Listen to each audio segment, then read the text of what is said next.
people jump on with us, but yeah. Does it show you anybody? it will show me on Facebook if people join or don't join. So we're just wait. Yeah, it shows us live right now. Yeah, it shows us live on my phone. Okay, yeah, me too.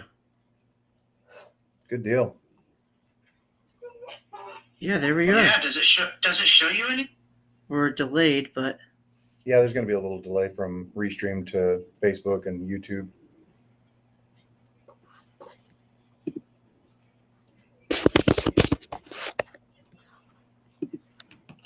all right. Let's see if some people join in. Yeah, buddy.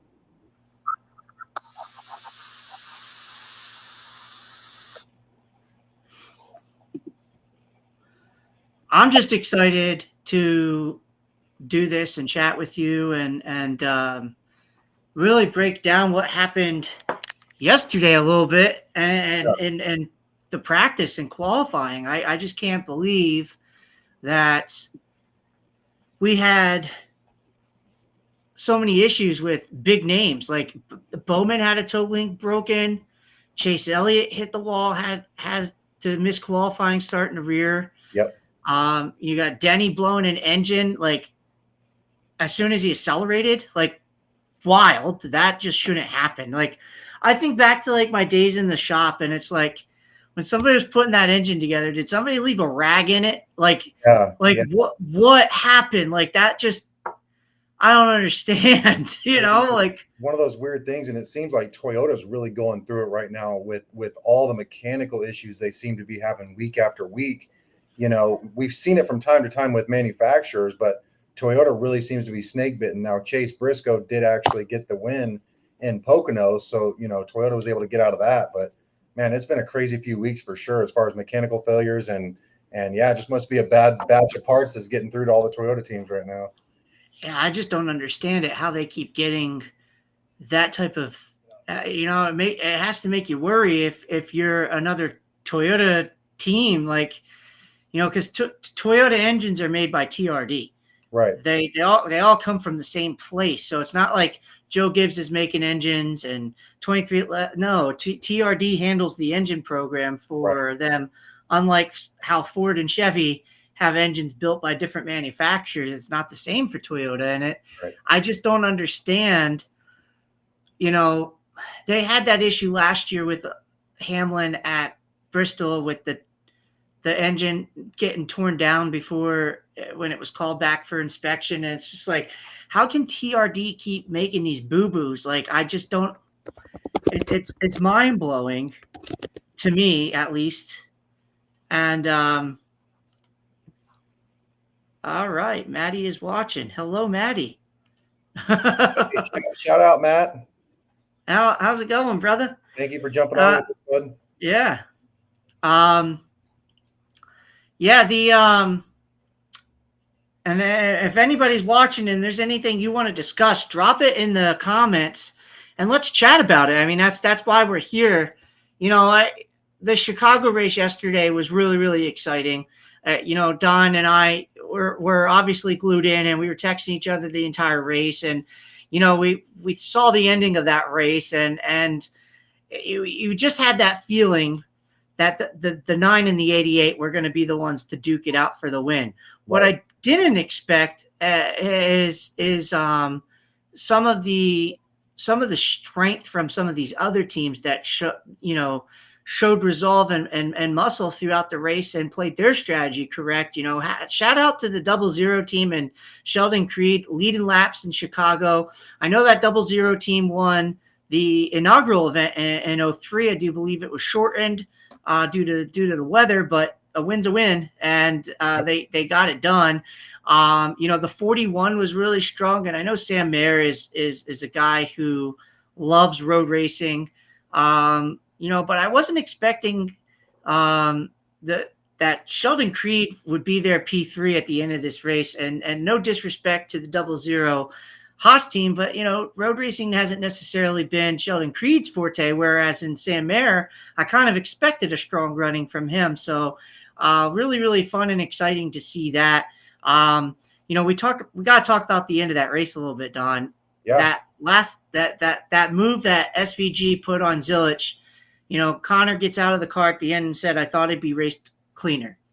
Right. And, we had fans commenting post race on the posts that we had out about SVG winning, and some were calling SVG a dirty driver. I think that's a little bit of a reach. That's my personal opinion. I have not seen a full body of work from him as far as dirty driving to win. Right. I will say when we look at go back to the Xfinity Series racing last year when Shane's in the 97 car for Kaulig Racing and the run-in he had with the 21, I felt like that was more of the 21 pushing the limits and trying to take advantage of Shane on a restart, knowing that was his only opportunity to probably get to him. Right. And we saw the 21 being aggressive. And now in this year's, Chicago race, and I was referencing Coda, by the way, but, this year's Chicago race, you see Shane get underneath Connor, and some drivers would say maybe he used them up. I would say that if I was racing or anybody else in that position underneath, you want to make your car a little bit wider. You want to make that track as wide as possible for your advantage. Now, there was some contact and beforehand, Shane definitely got into the door of the 88 and then continued to ride him up to where it really made the track more narrow for Shane. I'm sorry, for Connor, and advantage Shane. Now, you when you race, that's going to be an advantage point for you to be able to clear him. What it did do, though, is it hurt the 88's run out of there to where he had to actually fight with the 00 to get that position back, to secure that second spot, which he does eventually clear. He had a fast car. The 88 came from the rear, was bad fast. And SVG just didn't have enough time to get to Shane. Maybe another lap. I really feel like his car might have been better than Shane's. Maybe another lap, but those restarts, you're going to see it today in today's race as well. How you position your car to get a pass. I don't fully agree with Shane being dirty. I do believe that it could have been done a little bit differently. Okay. If you're going to pass him, if you have a strong enough car, and Shane had plenty of savviness on these street courses, and he had plenty of car underneath him, I don't think you need to door him. I don't. These restarts are hard though.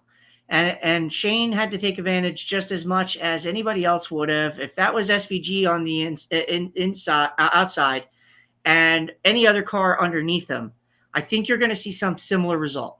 And that's why I try to see it from both sides of the coin, because as somebody who understands how hard it is to set up these passes, it's tough. And would I label SVG a dirty racer? No. And I haven't, I've been watching Shane since he's come into this sport. And for the most part, there's been very clean racing out of him. I don't see him dumping drivers. I don't see him as dumping Connor yesterday. Connor still had a chance to back out of the throttle and, allow that pass to happen. And not go contact into the wall. But I get it. You're coming out of that corner. You want to maintain your own momentum. So you don't lose a spot to the third place or fourth place drivers right behind you that were ready to pounce. It's tough. It's tough, but I don't see Shane as a dirty driver. I can't label him that. If we saw him punting people out of the way an entire race to get position and stuff like that, we could have a different conversation. But I don't see that from Shane. And Shane, even in yesterday's race, with the pit cycles, the way that they played out, I mean, he got back to 16th or something like that. Right. and had to restart 16th and cut his way through the field. And he did that with precision. And hats off to him, man. He makes this place his playground. Since he's come into the league in 2023 in his Cup Series debut, he won his Cup Series debut. He wins his Xfinity Series debut last year, goes back-to-back this year in the Xfinity Series. Very well could have won this race last year if he didn't get have an on-track incident with Briscoe having wheel hop and locking the brakes, and it just resulted in his Saucy Nugs car getting torn up. This year he starts on the pole, and he's going to be tough. I mean, we're in his playground, and it's going to be really, really tough, I think, to beat him today. There's going to be some drivers that I think have something to say about it.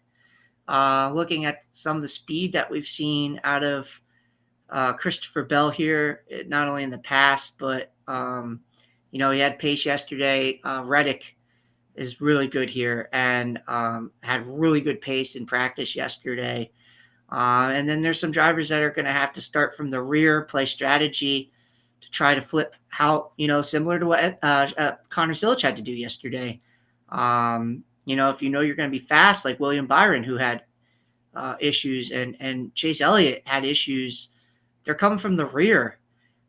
Denny Hamlin got 0 laps. I mean, he got basically out of pit road, went to accelerate, and it just blew up, so I can't. With Denny, though, I mean, he's already gotten a pole position here. He knows how to get around the track. He's extremely gifted when it comes to the streets of Chicago. So the only thing holding Denny back is getting caught up in somebody else's mess, and that's basically what it boils down to for the 11 car this weekend is keeping the car clean, making your way through the field, and sometimes it's easier said than done. But we're going to find out what Denny's about today for sure. Yeah, I mean, this track is tough. I don't care who you are. I mean, even Shane, like I said, he makes his place his playground, but it's still a tough course. And you have to know how to navigate it. I mean, yesterday, seemingly we saw all these issues not only with the in the Xfinity race and Xfinity practice, but in the Cup Series practice and qualifying as well. Knowing your limits, where you could push the limits. Turn 2 and turn 4 were absolute monsters for both of these series yesterday. Right, having a tough time getting through, and it's almost like with SVG, you got to look at somebody who's just absolutely lights out here, right? You look at how he does it. If you study how he does it, where he's backing up his entries, it sometimes slower is faster.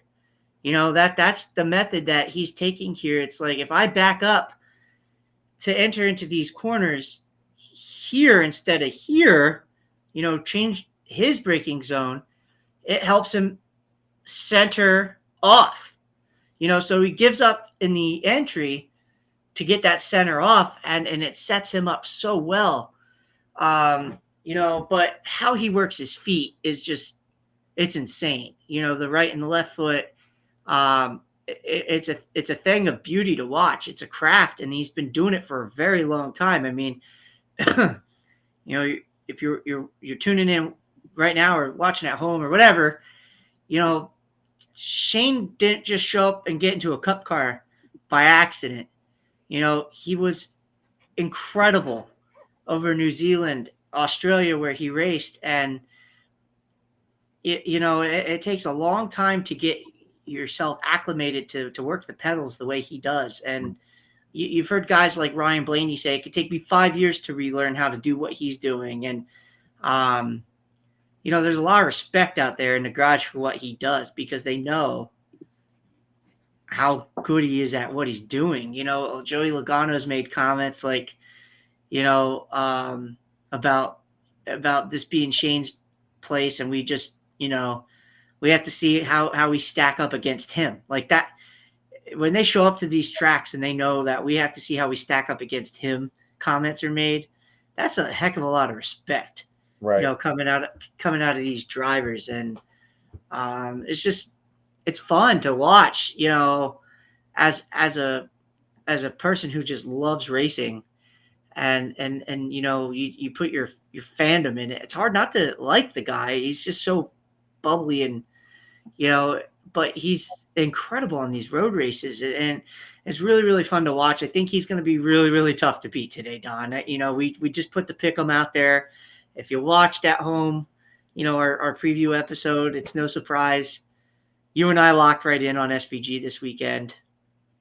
I really like Gibbs, and I really like Ty Gibbs, and I really like the comment that Ty Gibbs made this past week about Chicago needing to stay.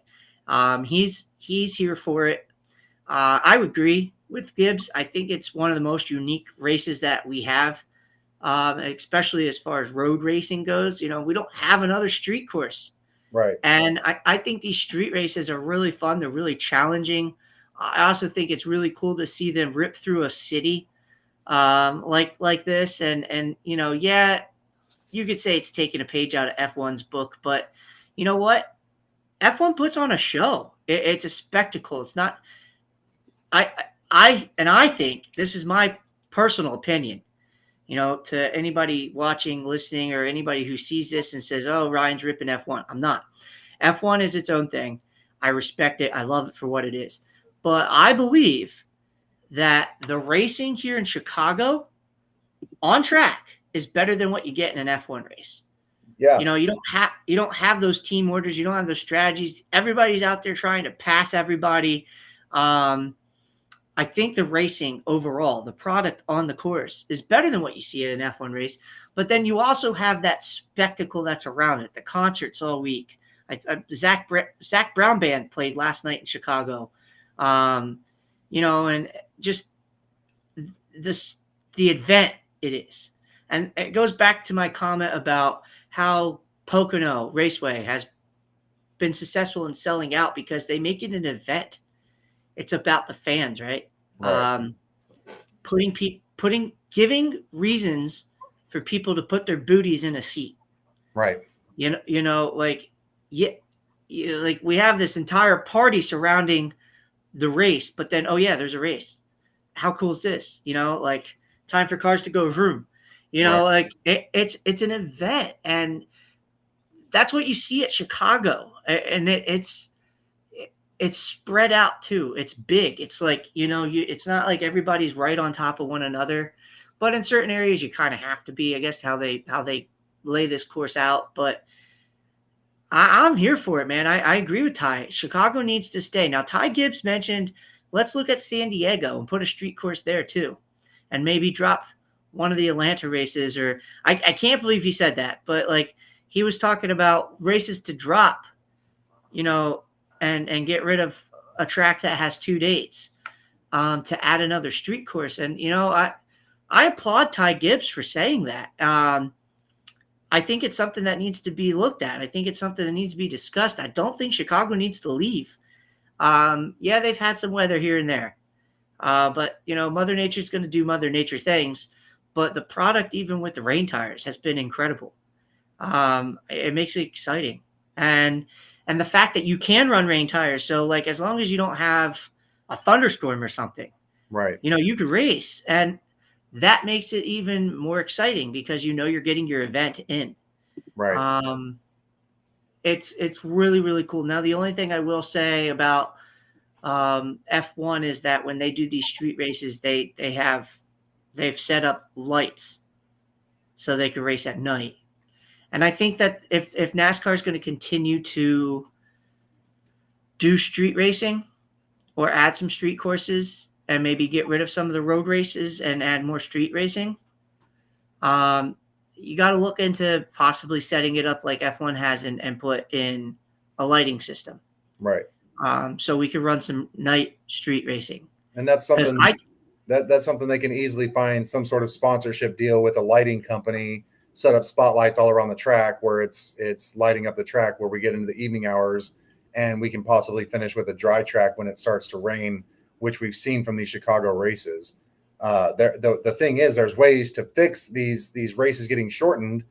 They just chose not to do it so far. So, as far as adding lights to the street course, I think that's going to be very beneficial, especially for races that go late like that.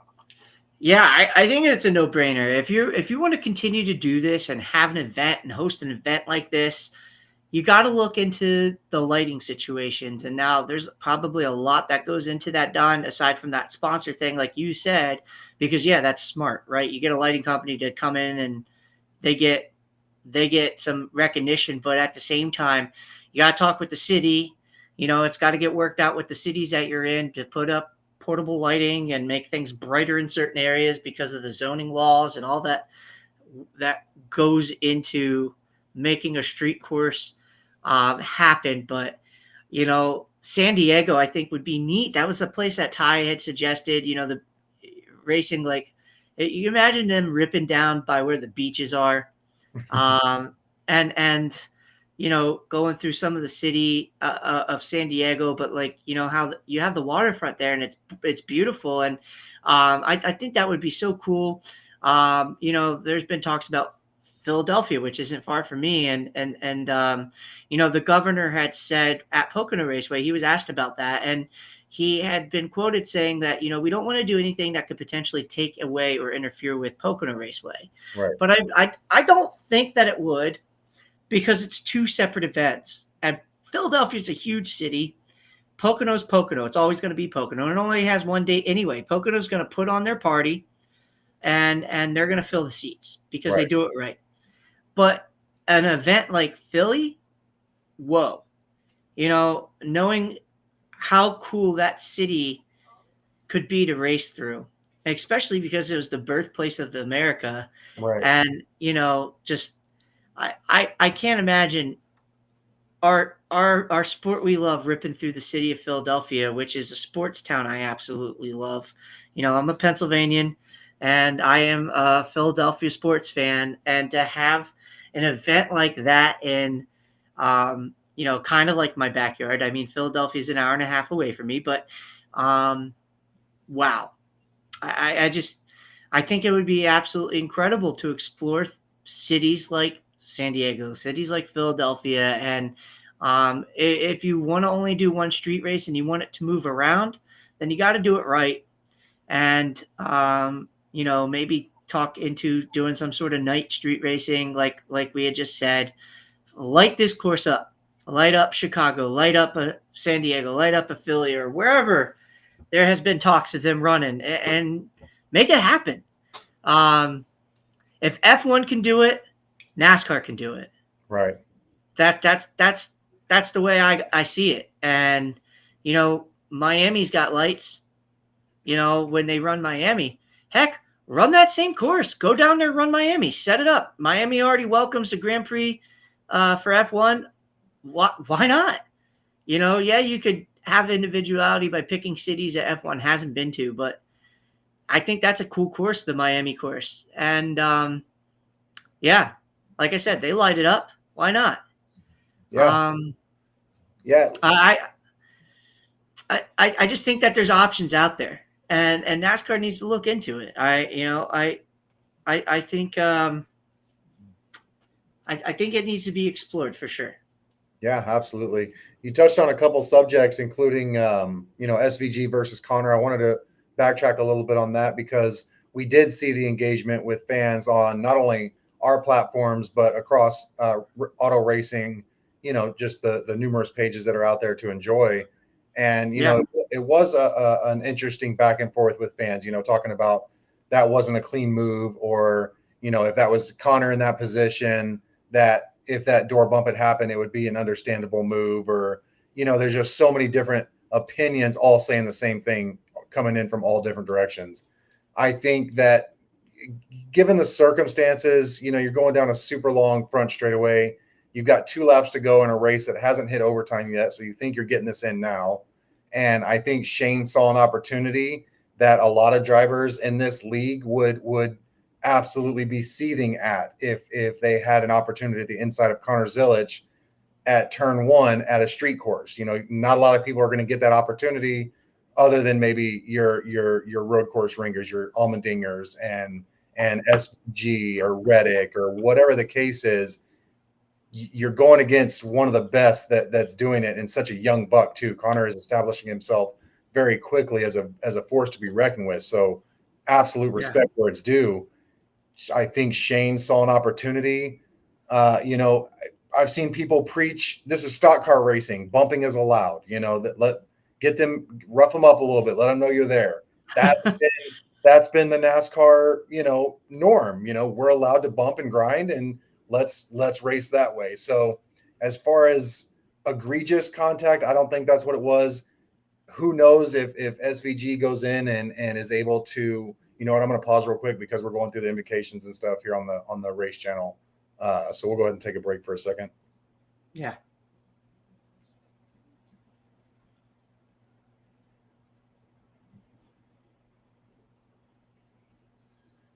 And if you are just joining us, like I was telling Ryan, they're doing the Star Spangled Banner right now. So we're just taking a quick break.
What a cool flyover with the helicopters too. NASCAR always does really well with their presentation of the colors and everything that comes before pre-race and the drivers getting strapped in to do their jobs.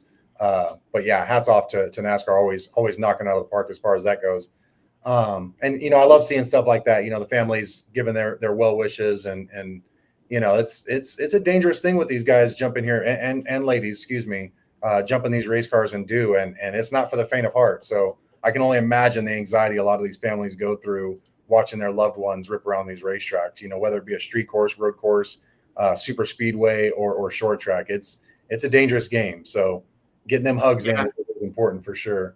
But yeah, just elaborating a little bit more on Connor and SVG. I think it could have been a lot worse than it was. And I think SVG definitely used 8 wheels instead of 4 in that specific moment, but he took advantage of the opportunity that was there for him. And perhaps Connor writes that down in his notebook. He's a young buck, man, and he's going to have a lot of races. He's going to have a lot of situations to be in the exact same situation as he was on the outside of SVG there that he can use moving forward to help him in his career. So as far as dirty, no, I don't think SVG is dirty. He has always been very respectable, and he's respected by everybody in the garage area other than Austin Hill. That was the only dust up I've seen with SVG really. And SVG definitely let him know after that Sonoma race last year, hey, I got this trophy, bud, do something about it. So I think that all in all, my knee-jerk response was I didn't see anything wrong with what SVG did.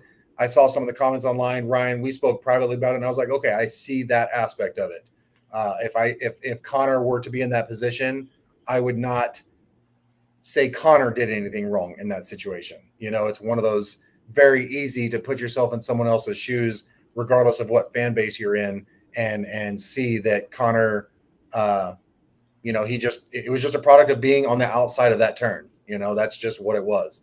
If the 88's on the inside, he has that same opportunity to utilize it to his advantage. We saw something interesting out of Christopher Bell from the All-Star race, where we saw Christopher Bell very methodically put Joey Logano where he wanted him, where Joey Logano couldn't get a fast line out of the turns, and Christopher Bell exploited it, took advantage of it, and he's an All-Star race winner now.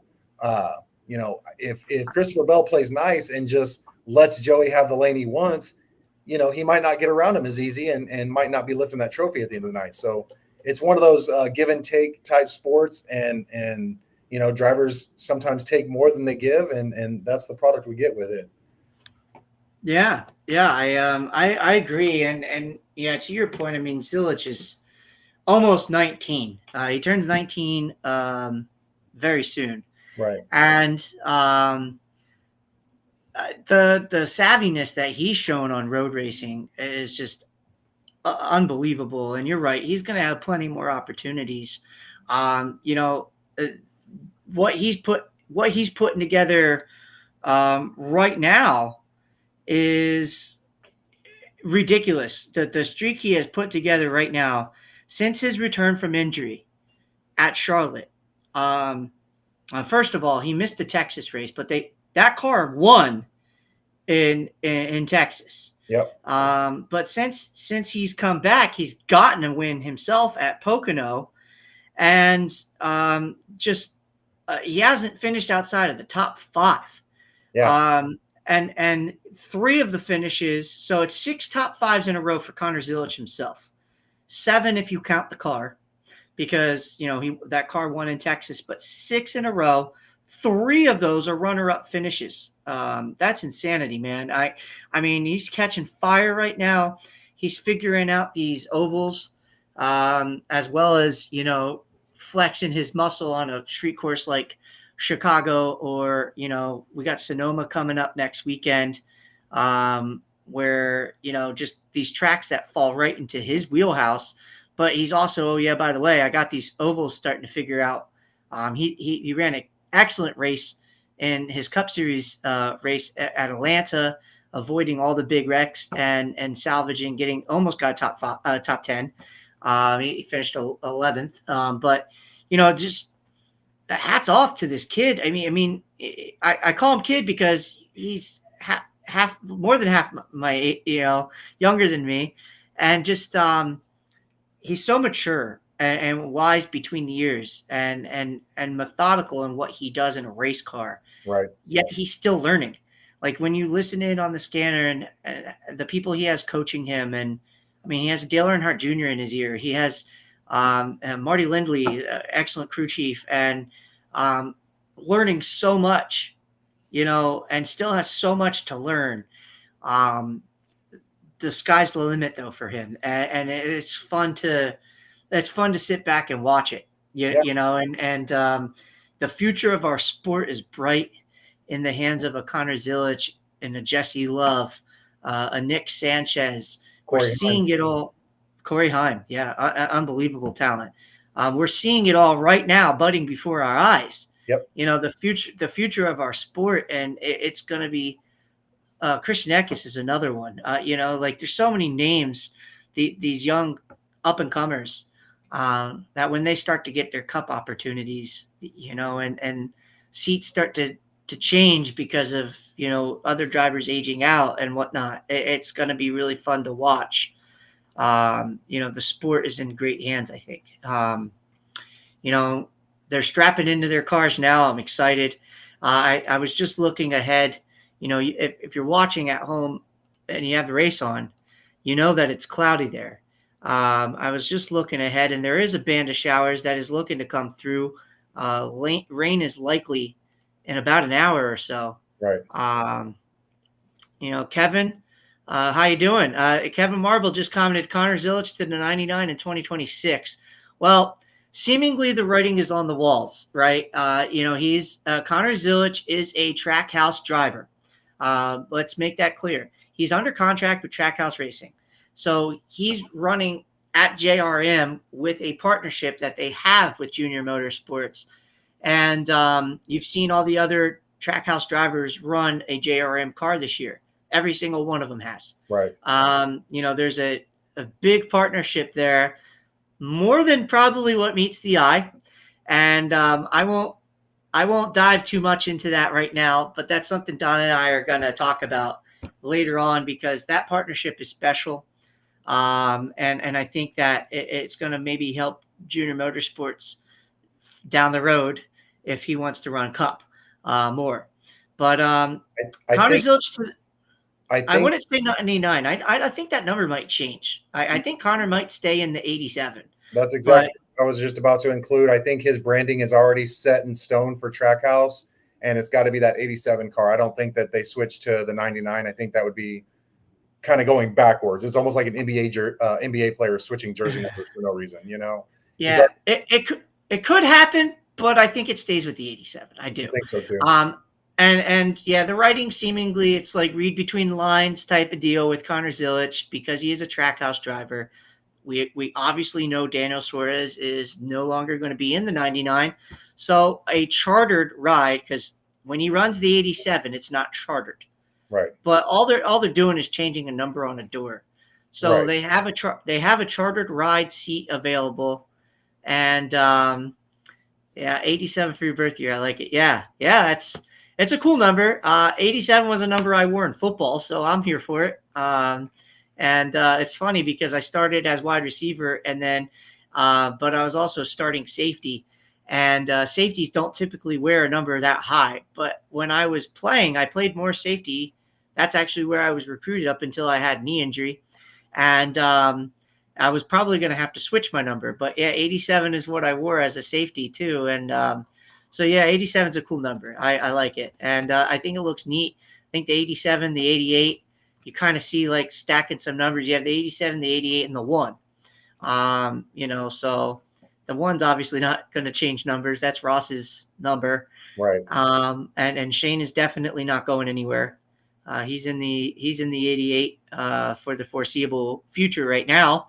But the future of Trackhouse racing is Connor Zilic. Trackhouse is not going to let him go, and I believe that it can happen. I think that it's silly to think that there'd be one driver to come in and fill a chartered seat for a 1-year deal. It just, whatever may be the case, whatever happened between Daniel Suarez and Connor Zilic, not Zilic per se, but like Trackhouse Racing, Daniel Suarez to part ways, it opened up that seat, a chartered full-time seat for Connor Zilic to run full-time next year. So writing's on the walls. There's been no official announcements. Do I think it's happening? Yeah, I do. Do I think it's too soon? I'm on the fence. I think that these cars are so different that, with Connor getting those races and you keep seeing them adding races to his schedule this year, that's another tell. Connor was only supposed to run 2 races in the 87. The first one didn't go so well. He made his Cup Series debut at COTA.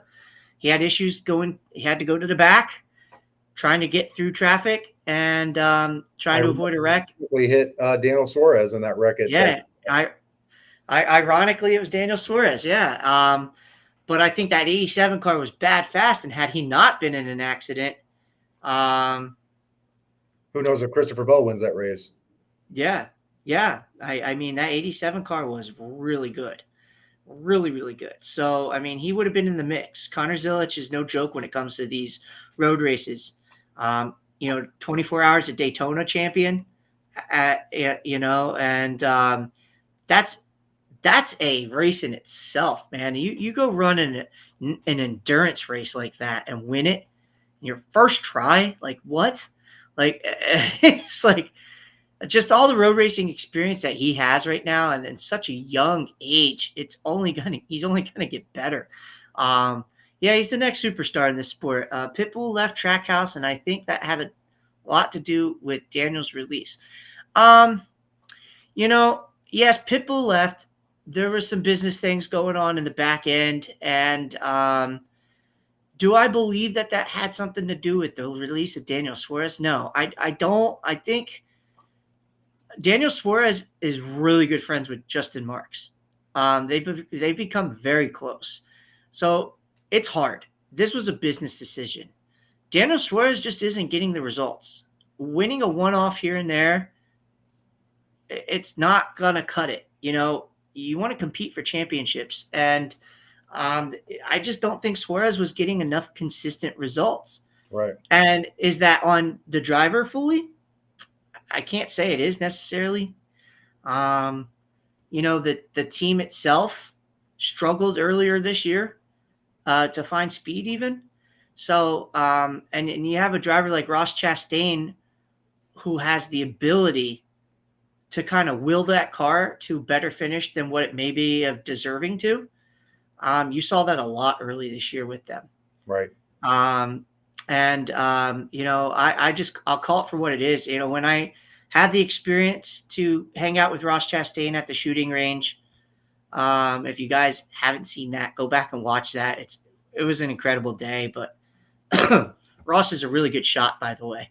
Uh, but getting to shoot watermelons with Ross Chastain was a really cool thing. But when I got the chance to talk to him, and I kind of wanted to dig a little bit at that, it was kind of a little controversial for me to ask because I don't you don't want to put Ross in a bad position. Having to talk about that and finding speed was basically I spoke on what Ross was able to say. Ross wanted to call out his own team earlier this year and saying we can't start in the back every week, Right. and dig out of a hole every single week. We need to be faster on Saturdays or Fridays, whenever the day is that they practice qualify. So they're showing Hamlin how he blew up again on screen.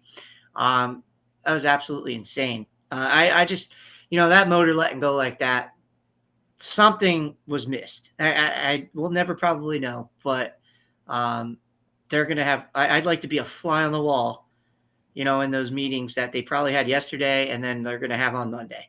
To have an engine let go like that, just right pulling off the pit road, that's just, for a top tier team like that, that's just unheard of. But speaking back to the Trackhouse thing, yeah, I mean, they struggle to find speed. Let's call it what it is. Ross hasn't been as fast as he would like to be at times. And Ross is a hell of a driver. And he has found the way to make that car rally, so to speak, to better finishes than what maybe that it was capable of, especially like the day prior. So unloading fast is so important in this sport. And, that's something that they've got to continue to work on and develop. Somebody saying Suarez didn't have the right crew chief. That could be the case too. The crew chief driver combinations matter. I believe that having a good crew chief is absolutely essential to being consistent and at least giving yourself a chance to be a contender. You look at some of the best crew chiefs in this sport or in the history of this sport, and then the drivers that they were paired with, it was dynamic, right?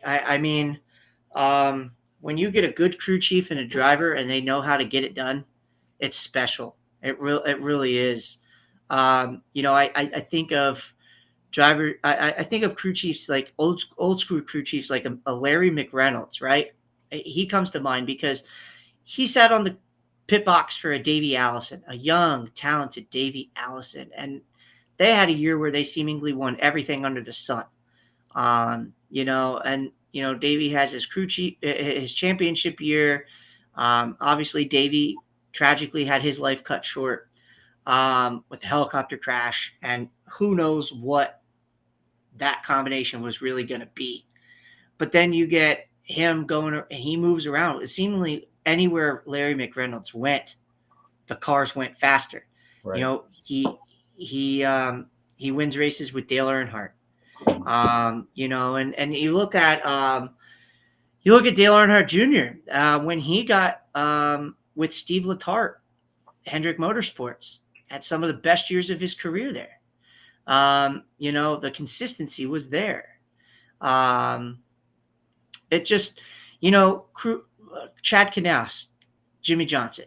How can you not talk about that? Crew chiefs definitely matter. And I think of somebody now that I compare to a Chad Knaus and just how methodical he is, and he's had the ability to learn from him is Cliff Daniels. Cliff Daniels and Kyle Larson, that's a special pairing. Rudy Fugle. I think he's a guy that doesn't get enough credit on top of the pit box for what he's doing with that 24 team. They just need to figure out ways to close out races. And wow, how special could that pairing be? But yeah, it matters. It definitely matters. And it's tough to win these races, and it's tough to find those little margins to make these cars faster. And And we're it's talking about very rare to come by in the sport anymore. It seems like once somebody figures something out, everybody else is right on top of it. There's no secret right. anymore. Other than the 22 and Joey Logano always having more fuel for some reason. I think that's the only advantage that really sticks out in my head. But real quick, Ryan, I don't mean to interrupt you. We're getting ready to the green flag's getting ready to drop on this thing. Yeah. We're going street racing in Chicago, Illinois. It's going to be a great race. To everybody that's on with us, Jordan, Kevin, Lauren, also thank you for joining us. Who do y'all got winning Yes. today? I know who you guys are fans of, but who do you think is going to actually win the race today? Yeah, we want to get some comments in here and get some opinions, and we'll talk about it. And we'll stay on for a little bit of the we'll stay on a little bit for the green flag, and you know, and then we'll go. Need Rodney Childers and Kyle Busch pairing. It's interesting because Rodney's going to end up someplace, Kevin, and he's a brilliant mind, and he understands these cars and how to win in this sport. Obviously, he's a championship winning crew chief.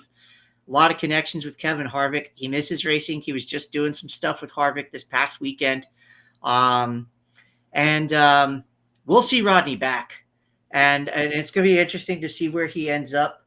RCR would be a great spot for him.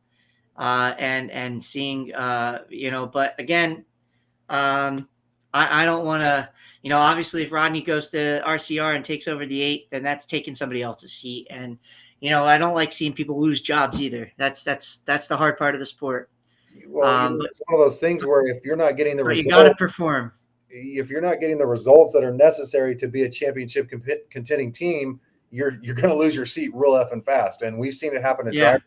We've seen it happen to crew chiefs. We've even seen it happen to crew guys. They have a couple bad weeks and boom, they're demoted, and somebody else is given that next man up message. Hey, get your butt in here and let's see what you got. So nobody is safe in this sport, or in a lot of sports for that matter. Right now the crew chief for the 8 cars, Randall Burnett, and they found ways to win. RCR is an anomaly too right now. It's just an underperforming team as a whole. Yeah. When you look at the Xfinity series, they're lights out there, but in the Cup Series, it's a different story, and it's a puzzling one, and I don't necessarily understand it now. Some can be the driver, and we talk about crew chiefs being important, but you look at Shane Van Gisbergen. Let's bring him back in here. Jordan Gonzalez picking SVG for the win. It's a very safe, low-hanging fruit bet that we took as well. But you talk about him, right? Let's talk about him for a second. The crew chief he had when he came here in 2023 is not the one he has now. And when he was at Colleague Racing in the Xfinity Series winning races, he won. He won races on the road races, right? He shows ways to win. Now he's yet to win on an oval. He's got to do that. He's got to. But when it comes to these courses or road races, how much is the crew chief and how much is the driver? So let's talk about that for a second too, because you seemingly can put him in any car, and as long as it's got good equipment, he's going to take it to the front on a road course or on a street course like this. So I think it's a balance. I definitely think driver ability plays such a huge role as well. And let's admit that there's some drivers that have not figured out these next-gen cars, Don. Right. Chase Elliott comes to mind. He had struggled this weekend. He's starting from the rear. They had issues in practice, hit the wall, had to fix it. Same with his teammate Byron. Chase Elliott seemingly won every road race. When he entered this sport, he was the next road racing wizard. And when they changed this car, he hasn't figured it out yet. So, how much is it the car? How much is it the driver? How much is it the crew chief? I think it's a little bit of all. And when fans can sit back and us analysts can sit back and look at that as a broad picture, you start to recognize, hey, it's a little bit of everything. Yeah. And we got green flag here in Chicago. Here we go. Green's waving. Cars are firing off. No surprise. SVG finds a way in that inside. Yeah, it's going to be a ton of fun. Oh, you know what? Michael McDowell said, "Hold on a second, there, bud." Yeah, they are carving it up. They are dicing. Oh, wow.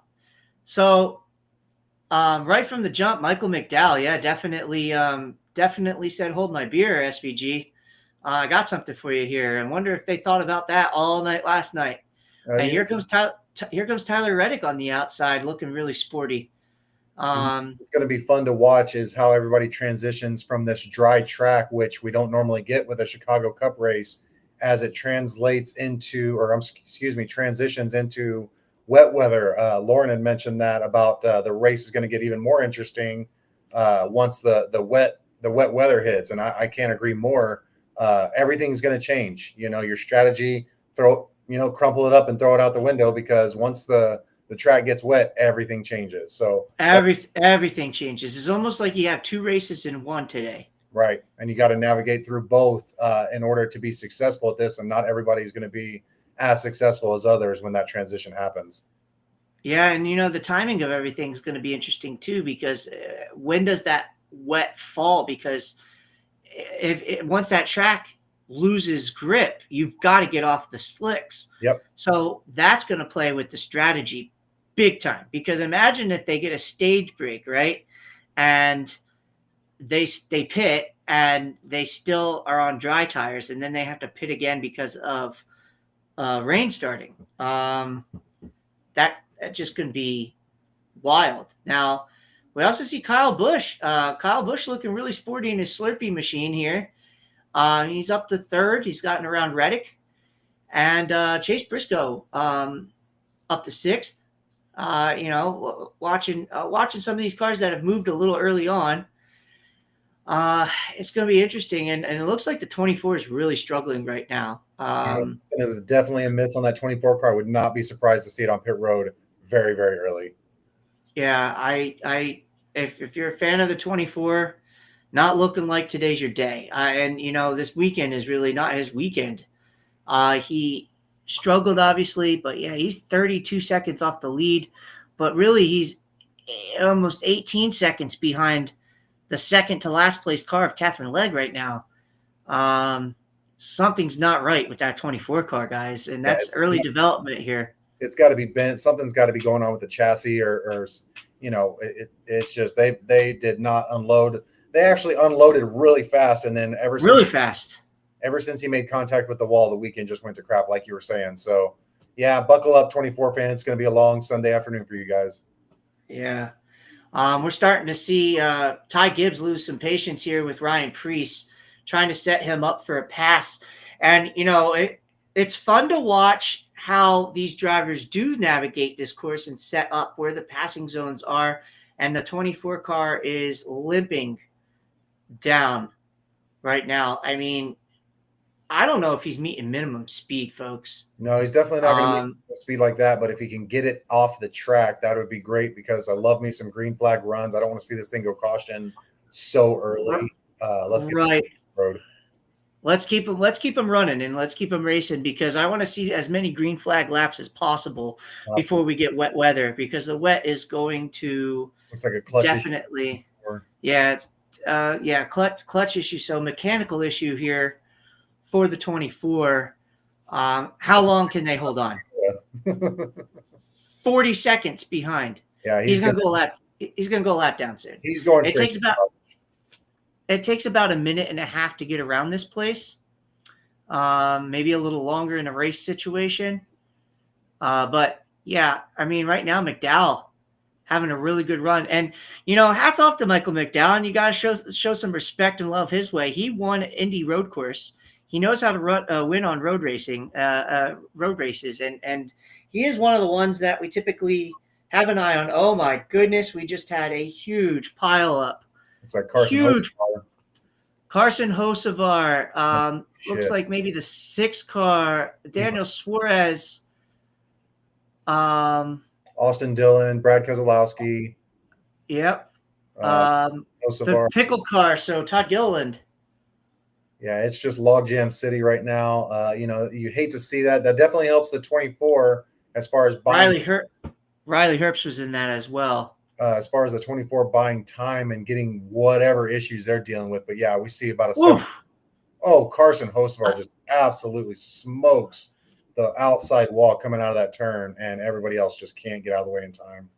Brad, Well, really, continue.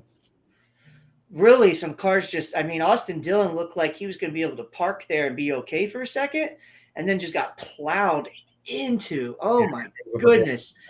I do want to mention the left rear of the 16 car was clipped pretty good there. Now, he did skate out of there, but it looked like AJ Allmendinger definitely caught a lick in the left rear. So we'll have to watch that and see if the toe link is bent there, because we know how sensitive these suspensions can be. Carson trying to get out of there, but it's just not happening. What a traffic jam. And what happened was he clipped the wall. Yep. Trying to make time, and then smokes the wall and then just loops it around. The thing was broken. Oh, man. Yeah, he definitely broke the right front first, lost all steering, and that sent him just shooting into that outside wall as he came out of the 90-degree turn. Austin Dillon, like you said, probably would have been okay up until he wasn't. So yeah, it just there's just no wooing everybody up in that situation. You're doing 60 miles an hour going through that turn. You can't stop, guys. And such a narrow part of this course too. You see cars just trying to thread the needle to get through and maintain track position. And Jordan, right? Street courses are a prime example of pileups happening in a hurry, and there's no avoiding it once you get in it. Yeah, way too easy. Way too easy, Jordan. We agree. Actually trying to roll away, not realizing how bad their damage is. Yeah, it's it's quite interesting to see how quickly things can get out of control in that area. And correct me if I'm wrong, Don, but is that not the same turn last year coming towards the last couple laps where Reddick was seemingly catching Bowman? Did he not clip that area? Is that not the same area? I still can't tell if what turn that is exactly. I know Reddick struggled with turn 5 when he had his issue. Now I can't exactly tell where we're at on the track right here. Yeah, and this is an area definitely people struggled in yesterday and practice, because if it's just so thin there, the margin. Right. It's so thin there, and you hit that wall and bounce outside, you're done. You're toast. And talk about hitting the wall. He moved those 2 concrete barriers, Ryan. I mean, that's a hard hit. I'm glad he's okay. We never saw the window net come down, but Carson was actually trying to roll away from that wreck, not realizing how bad the damage actually is. The RCS struggles continue as we see the 3 of Austin Dillon trying to get checked out, but I think he might have just suffered too much damage when he got smoked by the oncoming traffic too. So just a rough thing. Now we see a red flag being thrown. Obviously, nobody can get through that area, and I still haven't seen what actual turn that is. I've got my sound off right now. Right. So, the other thing is, and NASCAR timing and scoring is all messed up right now too, because they got to shake this all out. Right. When Hocevar spins, he spins from about 6th or 7th on the track. Right. And just, watch this concrete move, guys. I mean, when he clips that inside wall, it just rockets him to that outside wall. Watch these 2 barriers. Brutal. And then he does it right again. And you just watch. It's brutal how Dillon just got smoked in the rear, man. Like, he almost saved the car. Yeah, almost saved the car, but like you said, it was good until it wasn't. But early caution here, and the top 5 right now: Michael McDowell, SVG, Kyle Busch. It's hard to pass here, folks, and Mr. Hocevar, you can't park there. They're going to have to move you. Yeah, it's definitely a bad spot select, especially this early in the race. What I do like is you mentioned Michael McDowell earlier, Ryan, and I think with SVG following Michael around, I think SVG, if he's in second place, it's because he wants to be in second place right now. He's studying. He's seeing where Michael's strengths and weaknesses are. That way he can exploit them later on in this race. If SVG is in second place, it's because he wants to be there. I really think because it's only how many laps are we in here, We're in fourth guys? right now. Yeah, it's too early to pit. So these cars are going to have to stay out. I would be absolutely shocked. And maybe some guys come from the rear. If you're buried right now in the running order, why not top off on gas? But, make your other pit stops shorter. But I think this restart is going to be absolute insanity because it is early yet. Um, we got more than half a stage of one to run. And I've seen some impatience with some of these guys who are up here right now. And You it's know, drizzle in Chicago, y'all. yeah, so it's going to be interesting because this race is going to completely change. But yeah, I mean, so we seemingly look like we're not going to see Carson Hocevar's car back out there. Correct. Austin Dillon is in the pits. He drove it there. But that rear end is absolutely smoked. I don't know what's broke back there, but it's got to be something. No, RCR definitely just lost 50% of their cars for the day. Luckily, Kyle Busch was running up in the top 5 where he didn't have to worry about that melee. Like you said, I think it started from about 6th or 7th on back. And when you've got 30 more race cars coming at you, what can you do? So, and I do want to point this out. William Byron had only lost 1 lap. Yep. So now he's the free pass. Yep. And they got a chance to maybe work on this thing. So maybe the day's not completely over for the 24 camp. I'm not sure. But at least they know now they'll be the free pass car. And they'll get that lap. How important all those points are. If William Byron wins 1 more lap than all these guys that were just taken out of the race, your Brad. Yeah, he's going to gain like 5-6 spots maybe. Okay, that's valuable points, guys. We're in the 8th race till the playoffs. After today, there will only be 7. So it's coming fast, and we don't realize it until it's gone, right? So William Byron will salvage this day and get as many points where he can until he can't. Oh, Lauren going for Reddick today.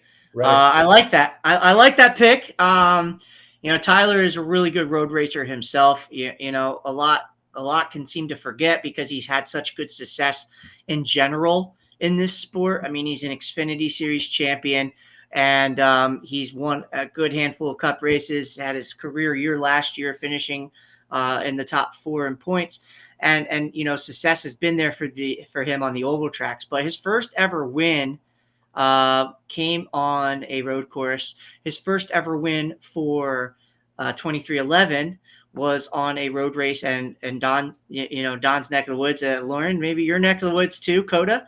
Know you're from Texas, so howdy. The Reddick pick is not a bad one. Don't hate it, and it's a sweet looking Reddick race car this weekend. They always bring such a fire Jordan scheme to Chicago. Although I will still state, and as a sports card collector, his scheme last year by far my favorite Jordan scheme.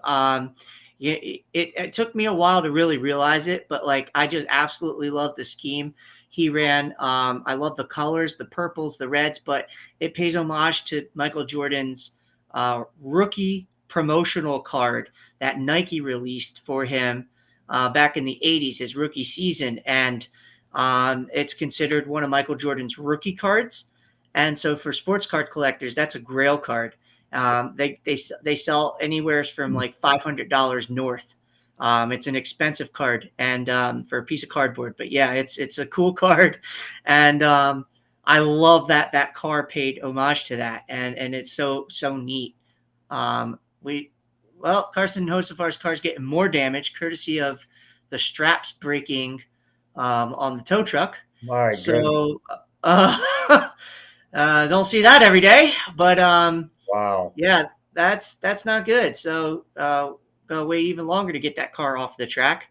But yeah, it's a real bummer too, because those Spire cars are so quick, and we've seen Michael McDowell lead the first 4 laps of this race and pretty much just doing what Michael McDowell wants to do. But Carson Hocevar obviously qualified super fast too, and to lose that car that early in the race has got to be a gut punch. Yeah, absolutely. And I am just waiting to see. It looks like they're going to be able to start rolling these cars soon. And once they open pit road, I don't expect there to be many takers. I really don't. But if you're in the back, come get. I'm sorry, you don't need tires, but come get fuel. Come get gas, top it off, and maybe we'll see some takers. But you're racing this race backwards. You got 71 laps to go. You're going to be under caution for a little bit, so you have time to save fuel that way as well, running under tires. Yeah, the toe strap breaking. You definitely can say I've seen it all, but you never can say you've seen it all because who knows what's next. I mean, we've seen race car drivers smoke jet dryers in Daytona. Yeah, we're talking about you, Juan Pablo Montoya. We've seen toe straps break. We've seen crazy stuff, and we'll continue to because that's just how it is. I'm just waiting to see. It looks like they want to lift this thing soon. So we're getting cars out of here, and Now, I will such not a neat. lie, I am thrilled that the red flag did get displayed because I can't stand caution laps anymore. It's my pet peeve in this sport. We're spending too much time under caution, y'all. I mean, we're talking short tracks anywhere from 7 to 8 laps when the stage break ends to when we're getting green again. That's happening at the end of stage 1 and at the end of stage 2. That's almost 20 laps of caution. That is silly. So I definitely I think they had no choice. I mean, you look where they were. I mean, there's no way you're getting the field through there. But yeah, I agree. And the course was under a little bit of a yellow there to begin with. They didn't even throw a full track yellow until they realized it was a blockade and nobody was going anywhere. But that was the right call, getting the red flag. Just stop them all, clear the track. It doesn't really look like there's too much fluid laying down. Just clear that area. Don't even run those cars until it's clear. Do a quickie yellow and get back to it because we got a lot of racing to go yet. And Chicago. I'm following weather, guys. It's weird and it's just ugly face. Coming. Yeah, right in our faces. This right here says it's raining currently, so that means it's just a matter of time in the next few minutes when it actually starts to hit the racetrack. So keep your eyes on that. The strategy is going to flip upside down as soon as people start hitting pit road. I do want to say, though, that it did push back. So the rain is likely in about an hour, according to what I'm seeing. But yes, there is rain in the surrounding areas. So where they're at, there is even some heavy rain, just a little pocket of it.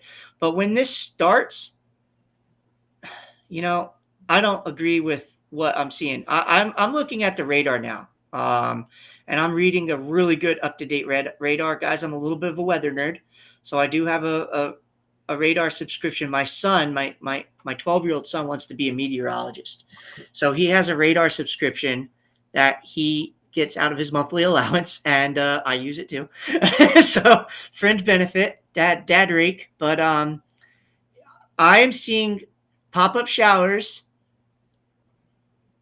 in 10 minutes right over the city of Chicago. Then you get a pocket, and then it looks good until about 3:30 where we get some showers coming through there, maybe 3:30 to even all the way through, depending on how it manipulates, up to like 5 o'clock. So we could be looking at light rain to end this race all the way through. So it's just a matter of when does the course get lost, so to speak, and when do you have to come in for those tires? Yeah, and maybe we don't lose the entire course, but we just see what we've kind of seen the last couple of years where you get a bunch of water and they switch to the treads and everybody has to figure it out from there.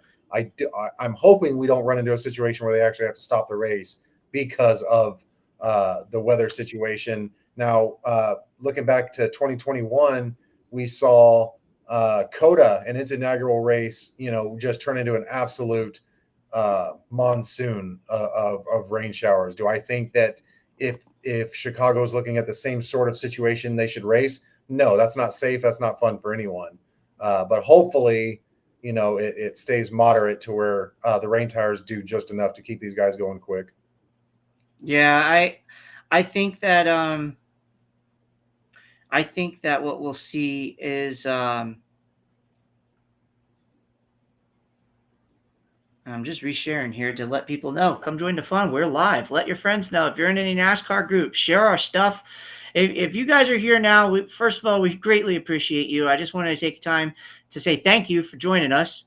And if you're in any NASCAR groups or anything like that on Facebook, give Five Lug Racing shares in there. And we really appreciate that as well. It helps us grow, helps us continue to get to do all this fun stuff that we're doing to bring you coverage. I mean, Don and I are really trying to change the game, folks. It takes people and getting in the right position, but what we've been able to accomplish in such a small amount of time has been absolutely phenomenal. And it's because of people like you tuning in today. And, we really appreciate you. So thank you. And, we appreciate you being here. Yeah. Hey, thanks, Kevin. We appreciate that.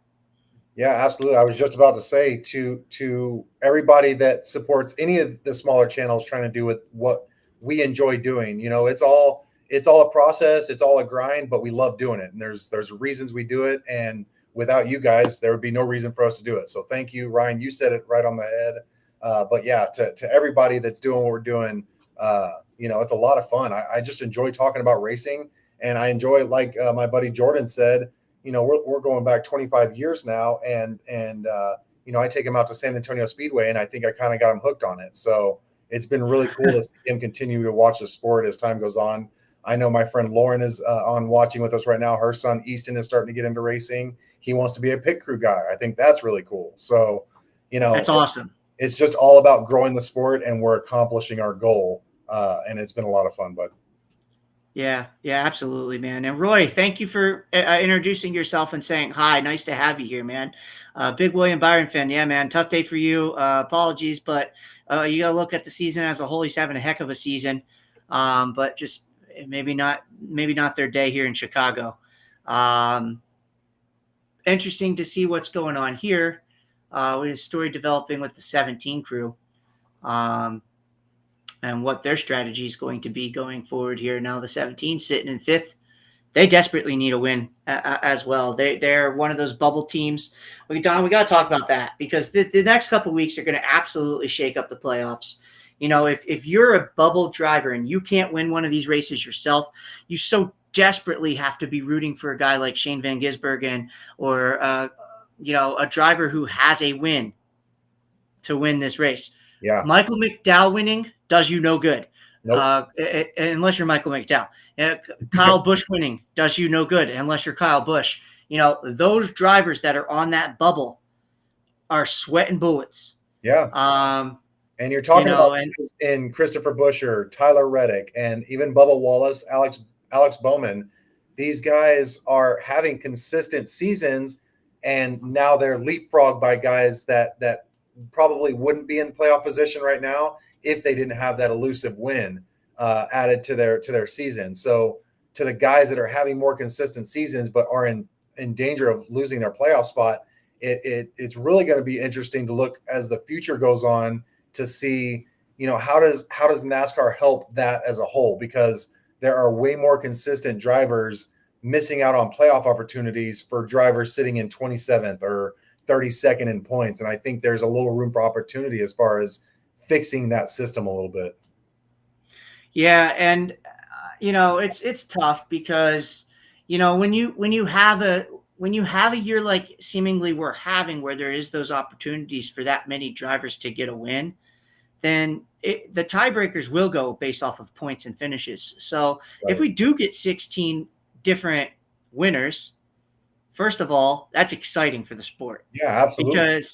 Because having that many different winners, that many fans have an opportunity to see their driver win a race, that's exciting stuff. We need that. Yep. We absolutely need it. But then that also accentuates those points, those playoff points. That's where those tiebreakers come into play, because if you have a guy running 30th in points getting wins, or getting a win and getting in because of that. Right. And then you don't have that many winners, obviously that guy would be the first to be bumped. But I'll tell you this, if a guy like SVG wins today, he now has 2 wins on the season. all of a sudden his wins, and I will say plural, become more credible. You know, you got a guy that's capable of winning a handful of races, and who cares if they're on all the road courses? It's a part of the He's season. winning them. Yeah. Yeah, it's a part of the season. He's winning them. So you don't like that, find a way to beat him there.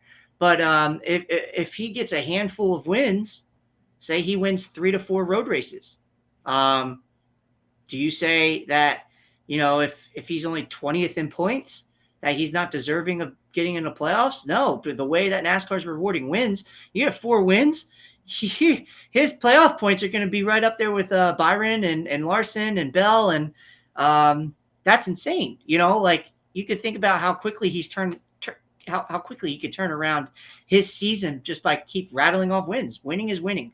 Absolutely.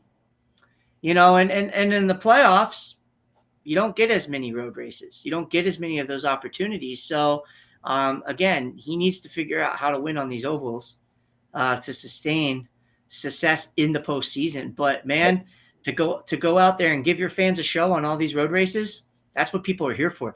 Don, we were talking last night about SVG and how much of a lightning rod he is for this sport. Yep. He has breathed some fresh air into this sport, and I love and respect it. I knew who he was when he came over from the supercars because I love racing, and I'd seen a lot of stuff because of Red Bull Racing and following their social media clips. Believe it or not, social media is the reason why I knew who he was. Yeah. And when he transplanted over here, like we had seen some of these road course ringers, and just to see how fast he was in this car, the first time he had ever seen or touched one. Yeah. It's a special talent to go out and wheel one of those cars like he is capable of doing. And it doesn't matter if it's the Xfinity car or the Cup car, and they're both so different. And he even will say that, He's fast. as all the drivers do. He's fast. He's so fast. So, you know what? Like you said, it's part of the season. He comes out here and he rattles off a few road course wins. Then, yeah, he deserves a spot in the playoffs. And then it's up to him and his team to figure out how to be successful in the playoffs. And let's include the aspect of what he's doing off the track. I mean, he's bringing so many fans. That's it too. From another country. It's so cool interacting with fans of SVG, and they're like, "Wow, this is NASCAR. This is a lot of fun." It's really cool to see the sport grow in that form. But let's talk about the on-track stuff again. SVG has raised the level of his opponent's abilities on road course racing. We're seeing some of these guys start to adopt his method of racing, and these guys are getting faster. They might not be beating them yet, but they're getting faster, and it shows every single time we go to a road course. Yeah, and it's important. You just use that. I'll use your quote. It's part of the season, right? So, and there's a lot of them. So, what are you going to do? Just roll over and play dead for 7 races of a year? No, you got to go out there and try to find a way to beat this guy. Yep. And that's a beautiful thing, and I love it. I am here for people who are going to push people to work harder and find a way to be faster or better or whatever. That's what makes a sport so exciting. Yep. I just, if you don't like SVG, I want a legitimate reason why. Because he's done nothing but breathe fresh air into this sport.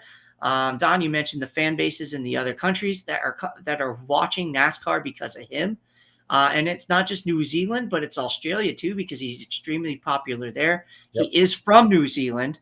Just Right. want to make sure that everybody knows that. Sure. But but the land of down under as a whole really loves that man, and as they should. I mean, he's an ambassador for their country, or their part of the globe. And the 17, by the way, they're going under the hood on the 17 car, having some issues with the 17. Yeah, it's surprising, Ryan. We know Christopher Buescher's fast. We know he's capable of winning at the highest level, but RFK continues to struggle with just so many issues. Whether we talked about it, whether it be crashing, whether the inability to finish races, or just mechanical stuff like this. Christopher Buescher qualified so well, and now he finds himself on pit road. It looks like with looks like radio issues, maybe battery connection issues. Yeah, it seems to be an electrical issue, and this is not a good place to have one. If you can't hear people, that's a problem. Now on a road race, you're going to have multiple spotters. So, it's, and yes, Jordan, he is from New Zealand. Absolutely. Um, yeah, you have multiple spotters on a road race, and there are some parts where it's hard even for the spotters to see you and clear you on this track. This course is tricky. So they are trying to replace the electrical unit that sits on top of the dashboard. It's that is a communication device as well. So and who does that yeah, benefit right off the jump? That benefits your Chase Briscoe fans. That benefits your Ryan Preece fans. That's another car you don't have to deal with in your way of getting to the front of the pack, which all these guys need to do in a hurry. yeah. And it also benefits those who are racing against him at the cut line. Yep. Because Buescher is one of those drivers, that is at the cut line, and he's plus 52 entering this weekend. A bad race here is not good for him. It's really bad because you got Bubba Wallace, who's going to need to try to salvage a good day. He had an awful day yesterday. He's 23 above the cut. Alex Bowman, 39 above the cut. They're within pouncing ground to leapfrog Buescher. And if we do have a new driver today, say Michael McDowell were to win this race, and both Alex Bowman and Bubba Wallace leapfrog Chris Buescher in the standings, guess what? Chris Buescher is below the cut line to make the playoffs now. Yeah. It can happen. It can happen that quickly. Ian brought up a really good point. He says he compares SVG now to Marcus Ambrose coming in the 2000s. He progressed every drove. He got better and better. That's a great point, Ian. We're seeing the same exact thing with somebody coming over and helping the sport get better as a whole. People had to adjust to Marcus Ambrose, and now the same thing is happening with SVG. Yeah, Ambrose was a heck of a talent, and dare I say, and I'll just say it, I'm just going to say it, Ambrose was in worse equipment than what SVG's got. SVG has an incredible opportunity with the backing that he has through Chevy and the backing that he has with the alliances he has being a track house driver. It's sure better than Ambrose coming in with Richard Petty Motorsports at the time that, just Petty was a mid-pack car most of the time. But yeah, Ambrose definitely showed up and gave him a fight when it came to the road courses. Yeah. And it would have been real interesting to see Ambrose run a street race like this. Oh, absolutely. Because I think he would rip and tear. Heck, I think he could still probably rip and tear around a place like this and have some fun. Absolutely. But yeah, that's a great point. Yeah, that's a marketing perspective. Marketing perspective too. That's something NASCAR is doing, is marketing their sport. And that's one of the reasons why they're trying to go run places like Chicago. It's different. It's someplace different. Wow, Gibbs is really on the move since his restart, by the way. He's passing some cars in a hurry. Briscoe as well, up one spot. But those top four remain the same.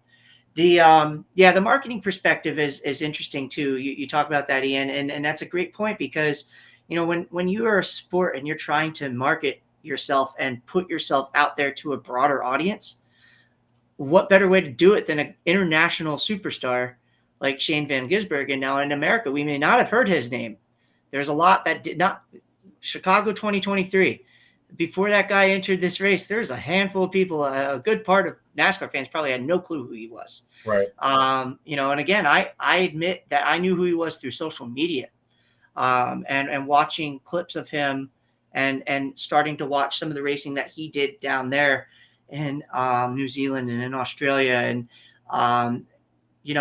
some great racing. And those cars are actually, ironically, very similar in some ways, in some facets, to what the Cup cars are. So it's not a surprise when you see that transplant work so well, but the ability to know where to brake and where to pass, what's between the ears, what he's learned through his experience, it's surreal to watch in real time. Like I'm watching him right now on this broadcast and how he's trying to set up McDowell. And I think he's playing cat and mouse with him. John, you brought up that point. He's riding there on purpose. Yeah. Because he's taking the mental notes right now, being the rabbit, Yep. following him.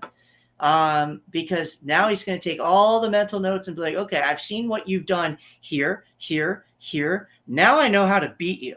Yep. Because I want to interrupt. When we saw that restart in turn one, Michael McDowell gave SVG some SVG treatment.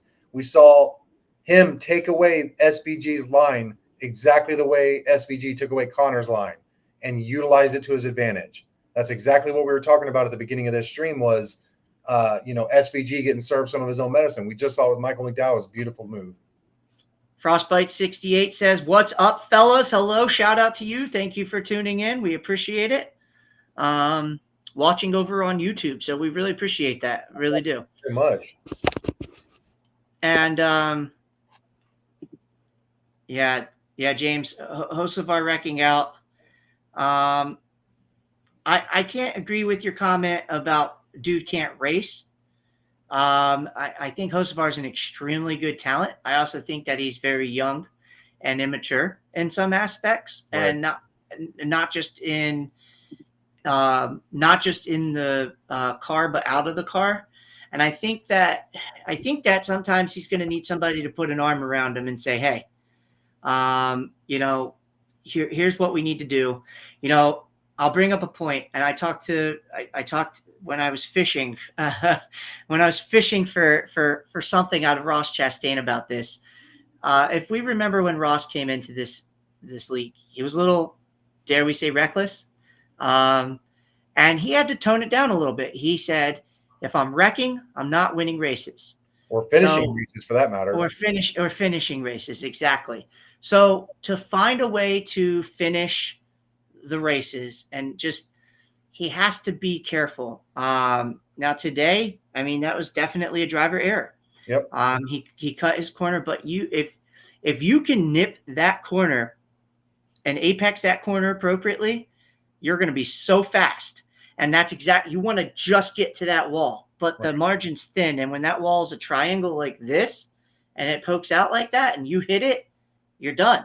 You're toast. It's going to put it into perspective. We saw Tyler Reddick chasing down Alex Bowman at the end of last year's race. He made the same exact mistake, the same mental error that cost him possibly winning this race. And I don't believe anybody would say Tyler is less of a driver for it. Carson was pushing the limits. He made a mistake, and he'll learn from it. I think Carson's incredibly talented. Yeah, I think Carson's an incredibly talented driver too. And he does have a good race team, and a race team that is now finally capable with the funding that they have to go out and compete. Spire is an up-and-coming team, and I think Carson Hocevar is an up-and-coming driver, and the sport needs Carson Hocevars. But we also, from an outsider perspective, look again, is the maturity level just needs to get a little bit better, not only behind the wheel, but outside the seat as well. He's a little bit of a loose cannon, and that's okay. I mean, that's part of his personality, but I think you need somebody to put an arm around him and say, "Hey, bud, let's take it from here down to here maybe a little bit, and let's see what happens." Don't want to completely lose your personality, but you got to also be able to finish these races at the end of the day. Yeah, absolutely. And that's what it comes down to. Yeah, and James, I love your passion as far as drivers. What Carson brings to the sport is more rivalries, and that's just as important for the sport as anything else. So I love your passion towards Carson, and I think he's going to be somebody that we're going to be seeing around for a while for sure. Yeah, absolutely. It's crazy. We've been on this live for almost an hour and a half now, and we are only 11 laps into this race. Yeah. So it's we got a lot of racing left here in Chicago, and his question is, when is the rain going to play a factor? I keep looking at the radar, and I'm not sure. All around Chicago is rain. Yeah. And it still has not. Blue cloud spots there. That's kind of interesting too. It seems to be. It seems to be raining all around the city, but not on this track yet. And I'm okay with it. I'm okay with it, but I think maybe around 3:30, we could start to see some potential rain play factor. And it looks like SVG starting to put it on the pressure on Michael McDowell here again. He's got it down to 3/10. Yeah, and I will say something. Those two cars right now are elite. Those two cars are getting around here really well, be interesting to see, though, is McDowell actually holding up SVG. Yeah, You know, absolutely. part of SVG being able to be a rabbit, folks, and follow, he gets to save a little bit of fuel. Whereas Michael McDowell does not get to save as much. So, and why does that matter? Because it's time on pit road. The least amount that you need to spend filling up your tank, the better. And it depends on how they're going to play these stages too. So I don't believe any car needs to really pit in stage one, especially with we had a caution. So we might be able to make it through until the end of the stage and then start to see how strategy is going to play out from there. I'm gonna go ahead and say it. I think there's going to be one car that might want some tires after this run, and it's going to be that 71 of Michael McDowell, because he is, well, He's all over. he is using up every bit that he can to keep that 88 behind him, or at least in that mirror as much as he can. Because once SVG, look, SVG is. We said it He's earlier. sideways. We said it earlier. SVG is in second place because he wants to be in second place right now. Yeah. Yeah, I think you hit the nail on the head when you made that comment, and you know, just sizing him up. It doesn't pay any bonus points to lead the most laps anymore. Although I think they should introduce that back. I think that would be really fun. Absolutely. But you know, give a driver 1 point for leading the most laps in the race. They give 1 point for the fastest lap. Why not leading the most? Yeah, I think that right now he's just sizing him up, putting pressure on him, making him push his car, because you could see McDowell sideways in some of these turns, like you said, Don, and he's definitely not handling as well as he probably would like to be. Well, he's got a full bow tie that he's not. That is the last bow tie you want to see behind you. So, all in all, I mean, he's holding his own right now. He's got a fast car. I mean, those two are 4 seconds above Kyle Busch, and then Reddick is about a second behind Busch. Yeah, it's pretty spread out right now, and be interesting to see. I mean, track position is everything here. I think Shane is making Michael use up some of his stuff early, and Shane is actually able to save some of his equipment. Jordan just made the comment, got to take care of the equipment. He's absolutely right. And I think Michael McDowell's definitely using up a bit more race car right now than Shane is. Yeah, absolutely. Especially the way he's having to lean on that left side when he loads the left side to get through some of these right-handers. It almost he's sliding, whereas you don't see that with Shane. Shane is just like gracefully going through the turns. Yes, very very clean. Yeah, I think Shane is pushing him, and just pushing him out there and saying, let's go, let's build a cushion. I mean, 7 to go in this stage. Not that it really matters unless you're trying to build a cushion and jump the end of the stage and pit. So you would cycle right back to the lead. But yeah, there's some action elsewhere. You know, Austin Cindric's a name. You know, in the Xfinity Series, he did really, really well on the road racing. Yeah. Haven't seen it as much on the Cup side of things, and I don't know if it's a difference in the car or just the equipment. You know, I mean, Penske stuff in an Xfinity program is going to be elite, just like the RCR stuff. But when you come in and you get more equal, man, Bowman and Cindric are just eating each other up right now. Yeah, there goes Bowman. It's the old loop-de-loop from battling with Cindric. Yeah. But Bowman goes around, and well, he's going to have to try to turn it around. It's no yellow. We stay green. But yeah, got aggressive, went in too hot there, and around he goes. It's safe to say that Cindric might have given him a little extra brake check, and that's what caused Alex Bowman to slide the rear end around like that. That's kind of what I saw from it. And Austin didn't do anything wrong, but I think Alex maybe thought he was going to ram into the back of him, ended up putting too much brake in it. I think Alex was maybe a little mad about some of that contact too, and probably tried to get in there to give him a little bit of the bumper shot. And you know, who knows? I do want to say, you know, my dark horse pick today, Ty Gibbs. He's sitting in 6th right now, running a very smooth, methodical race. You know, he has passed some cars. It's going to be interesting to see as this race continues to go how they play their strategy, because Ty was really good in Mexico City. Thought for a while that Ty was maybe going to get his first career win there. So we'll see how it all plays out for him. Having a good run, Briscoe as well. Briscoe's another one, ran really well in Mexico City. Probably was going to finish second if he didn't mess up his own race. And then instead his teammate finishes second, and Christopher Bell, who's been really good on these road races lately, winning COTA earlier this year, and just been really consistent on these road courses. Thought he was going to win Chicago last year too. Yep. He had a good piece. He had a good piece last year. I will want to say this: when they bring out those rain tires, I don't say I'm looking at the radar, and I don't say it's a matter of if, I say it's when. When they pull out those rain tires, those slicks, I get excited for watching guys like Reddick and Bell, because those dirt guys, sometimes they just seem to strap on those wet weather tires, and they just excel in them. So it'll be fun to see, and those, and of course SVG is going to do SVG things in them as well. But Do you think I do you think it's advantage field versus SVG on slicks versus advantage SVG on wets?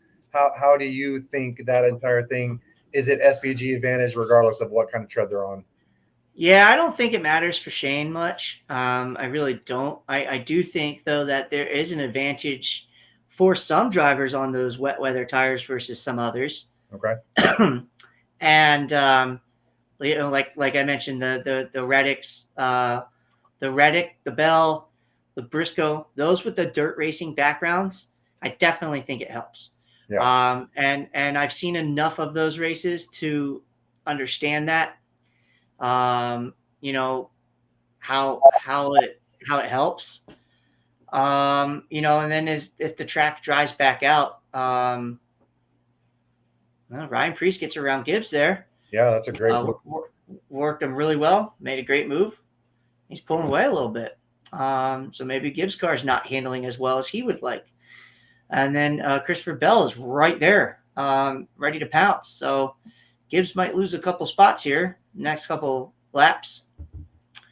He already lost the one, but yeah, Bell's right on him in striking distance. So 4 to go in this stage. We'll see if Bell presses that issue, because every position, in my opinion, matters. You get it when you can, whether it's before or after the stage or pit road. Those competitive pit stops, it'd be, jumble up the running order. We see Ryan Blaney on pit road now. So he's short pitting and trying to jump the stage. Ryan Blaney, and a Penske Alliance teammate in Josh Berry. Larson. Josh Berry, I'm sorry, but Larson also just pit. So some of those guys should cycle up. So they're going to give up and forego any potential stage points to leapfrog those who pit after we go caution at the end of the stage. That one's going to be a risk, Ryan, because if the rain comes, they're going to have to come back to pit road. They might get trapped as far back as they are anyway. Yeah, and that's just it. I'm sure they have everybody looking at the radar, trying to figure when that's going to happen, because I think they're all going to have to pit and keep with slicks on. Okay. So they could get lucky, those who are jumping it. But if it does start to rain, if the skies were to open up, well, there goes that strategy. They could say they tried. Because I eventually... Ryan, I'm going to leave you with it. I'll be right back. Sure. Ty Gibbs and Christopher Bell decide to come in. This is great, because those two were running in the top 10, and slicks are definitely going on. So, I mean, nobody's putting on wet weather tires yet. It's interesting move here by the Gibbs crew to come in. So JGR cars running 1-2 right in front of each other. Ty Gibbs beats him off to pit road.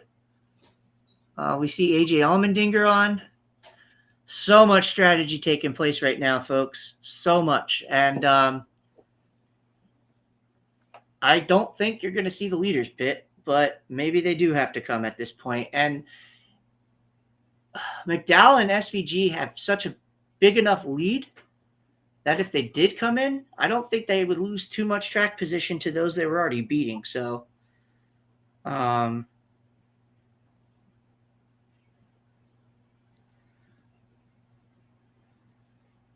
have to see.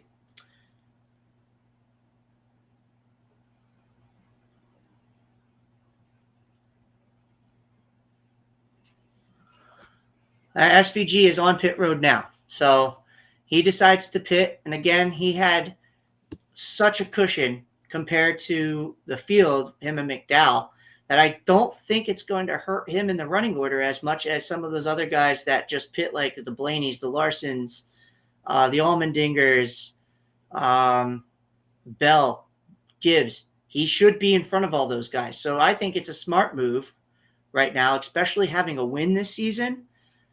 He's locked in the playoffs. He can forego some stage points here to try to do the strategy of everybody else and stay on that strategy. Now, McDowell and Busch, Reddick, they might all be in trouble because once pit road closes, they're going to lose their track position. Well, let's not also forget that Reddick is in a really bad spot as far as the playoffs are going right now. So these stage points could play beneficial as far as when we start winding down the last 7 races of this regular season. Right. And with 2 laps to go here, if Reddick hadn't already commit to pit road, once the leader takes the white flag, Road is officially closed. Pit road's officially closed, so he won't be able to get there. So he's going to take the playoff points, that's their strategy. They need stage points, so I do want to point out though that SVG came out 10th, way ahead of everybody that pit. So looks like we'll have they should all cycle 1 through 9 is probably going to have to make their stop. So it looks like SVG will he'll inherit the lead. Noah Gragson is second right now. Gibbs Bell had really good stops. So you could see. Let's not forget what SVG very, very strategically did to Michael McDowell that first stage. He made him use up some of his race card. That's going to matter once this race plays on. Right. And Gregson did not pit yet. So SVG let him by. Save his stuff. He has a 10-second lead to Ty Gibbs. SVG does. So Gregson did not pit yet. So the top 10 should have to pit. So Shane is 11th, and he should cycle to the lead, but they just told him to save fuel and save your tires right now. So what's up, Drew? Drew Fisher joining in. Thank you so much. I appreciate you being here, Drew.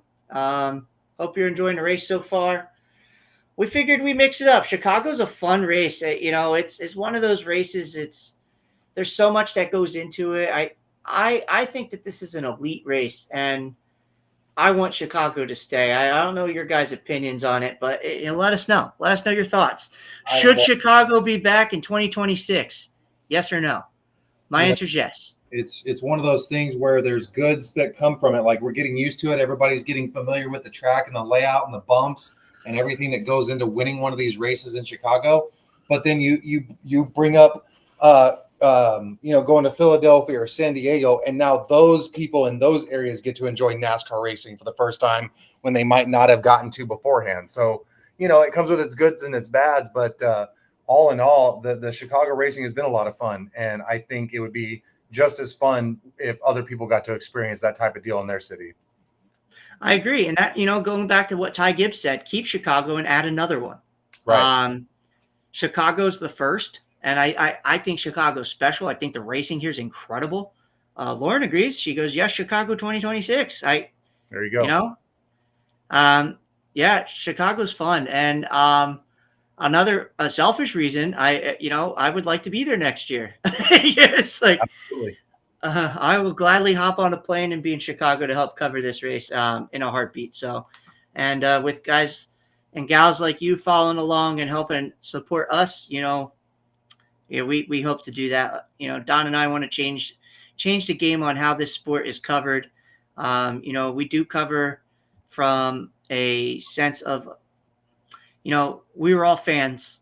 Don and I were fans before we started this, and so even talking with the owner in Pocono Raceway when we were in Victory Lane, and he goes, "Yeah, you got to fan out sometimes." We were all fans first, Right. It's cool to hear that from people who are, in elite statuses in this sport, because we're still trying to get there, and to have the opportunities we've had thus far, though, has been really special, and we're really privileged, and we don't take any of that for granted.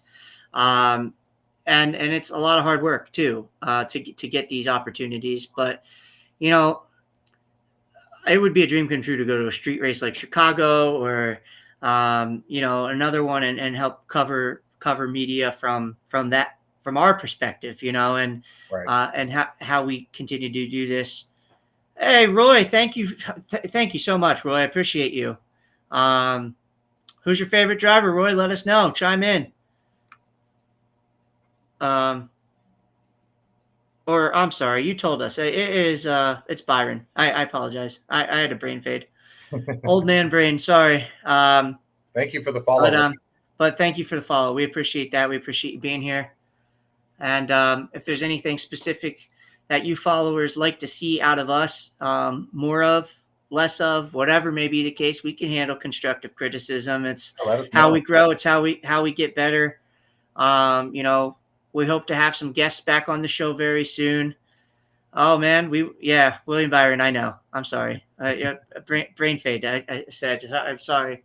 But we hope to get you more guests on the show, more exclusive interviews.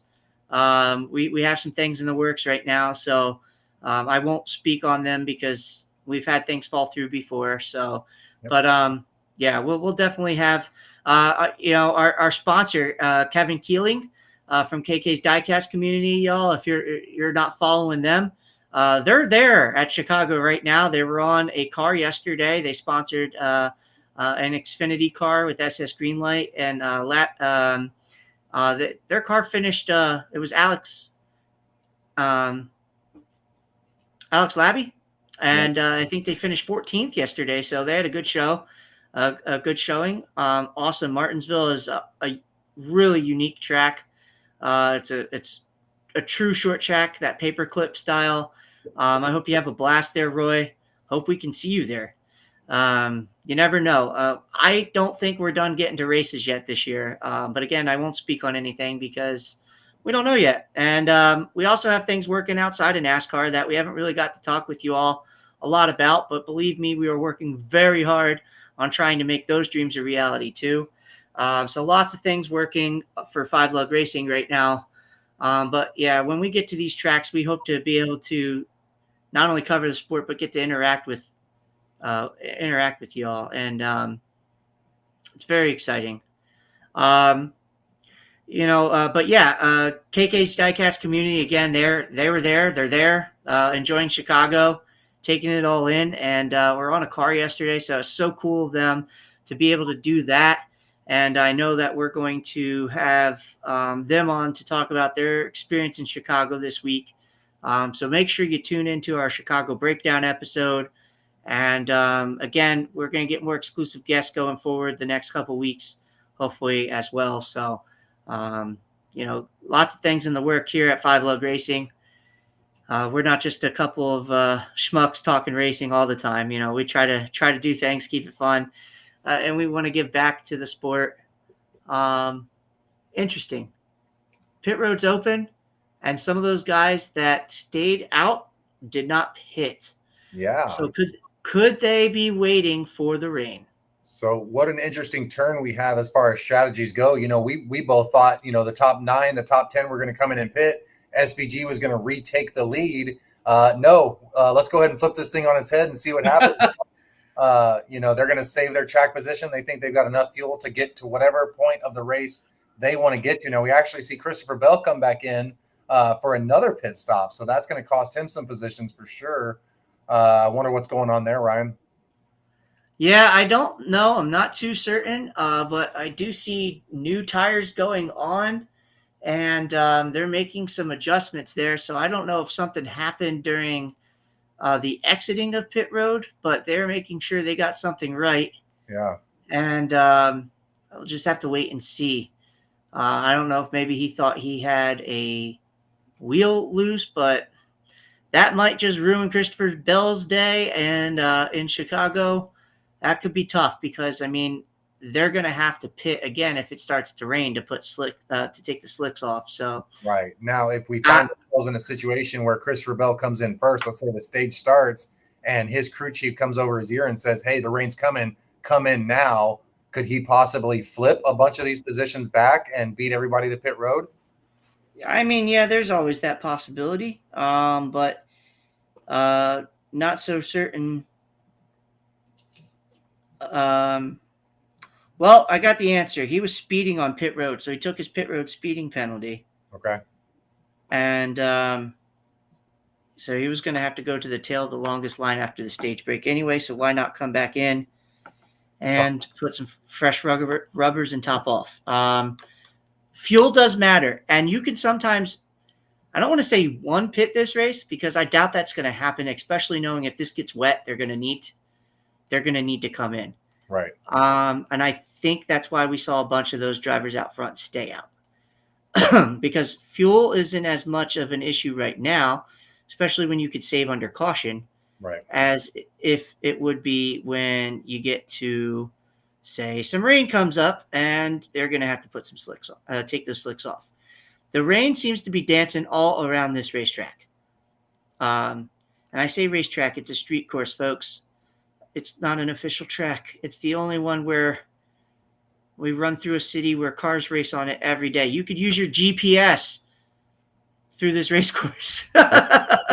You need to use your navigation to help you get through some of the stuff that these guys are with. Fire it up. Siri, Alexa, let me know what's going on in this thing. Roy, you asked a golden question, and I would love to answer it for you. So you asked who our favorite racer is, and man, that's a loaded question. So we are technically media, and we have to show a level of unbias. But we were fans before we got in this sport. I grew up in a Bill Elliott and Dale Earnhardt household. I was a race fan when I was in diapers, and I'll be one when I'm in them again. That's my motto. That's my catchphrase. And yeah, so when Elliott retired, I followed dirt racing. I see you said you've been to Bristol multiple times, love the dirt races there. Yeah, they were really fun, unique. So I followed dirt racing, and I knew who Casey Kane was. So when Casey Kane took over Bill Elliott's ride, I latched on to Casey Kane. Ironically, I did not know Don at this time. Don, too, was a Casey Kane fan. Yep. So, that's something that we had in common. When Casey went through his health issues and started to have to bow out of racing, unfortunately, I had followed dirt racing. So the likes of Tyler Reddick, Christopher Bell, Kyle Larson, I know who all those guys were.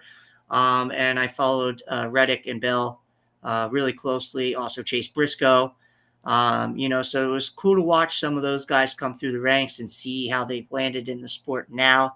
Obviously, we know Larson's a champion and seemingly wins a ton in the dirt ranks. Bell gave him a run for his money quite a bit. But yeah, it's hard to, and when you grow in the sport like we've had to, you root for people to succeed. So it's weird how fandom changes. And Don and I have had these conversations a few times, and it's really surreal to be at the Pocono Experience, and we have a little bit of connection with the Briscoes. So for him to win, and without us going into too much detail there, for him to win when we were at the track was absolutely surreal. To get to see them experience that. And, Connor Zilich is a kid that I root tremendously for. He's a good guy. He's got his head on his shoulders. And, his star is very bright in this sport. So, I'm kind of all over the place, mixed bag of things, so to speak now, because of what we do and how it's influenced how we are in the sport. There's so many people that we've been fortunate and blessed to make relationships with in the sport of NASCAR. Um, and some of them were even watching this live stream today. So that was really cool.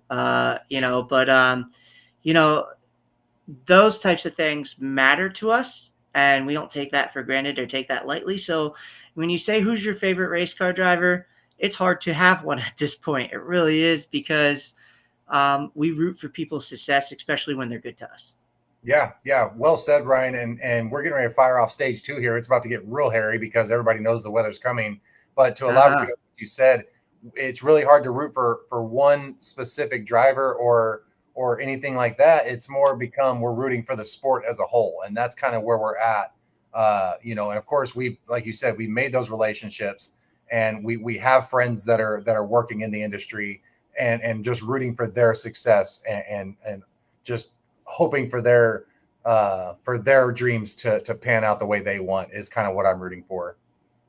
Yeah, absolutely. And it's funny though, because like before we did this, Don and I had so many similarities in who we root for.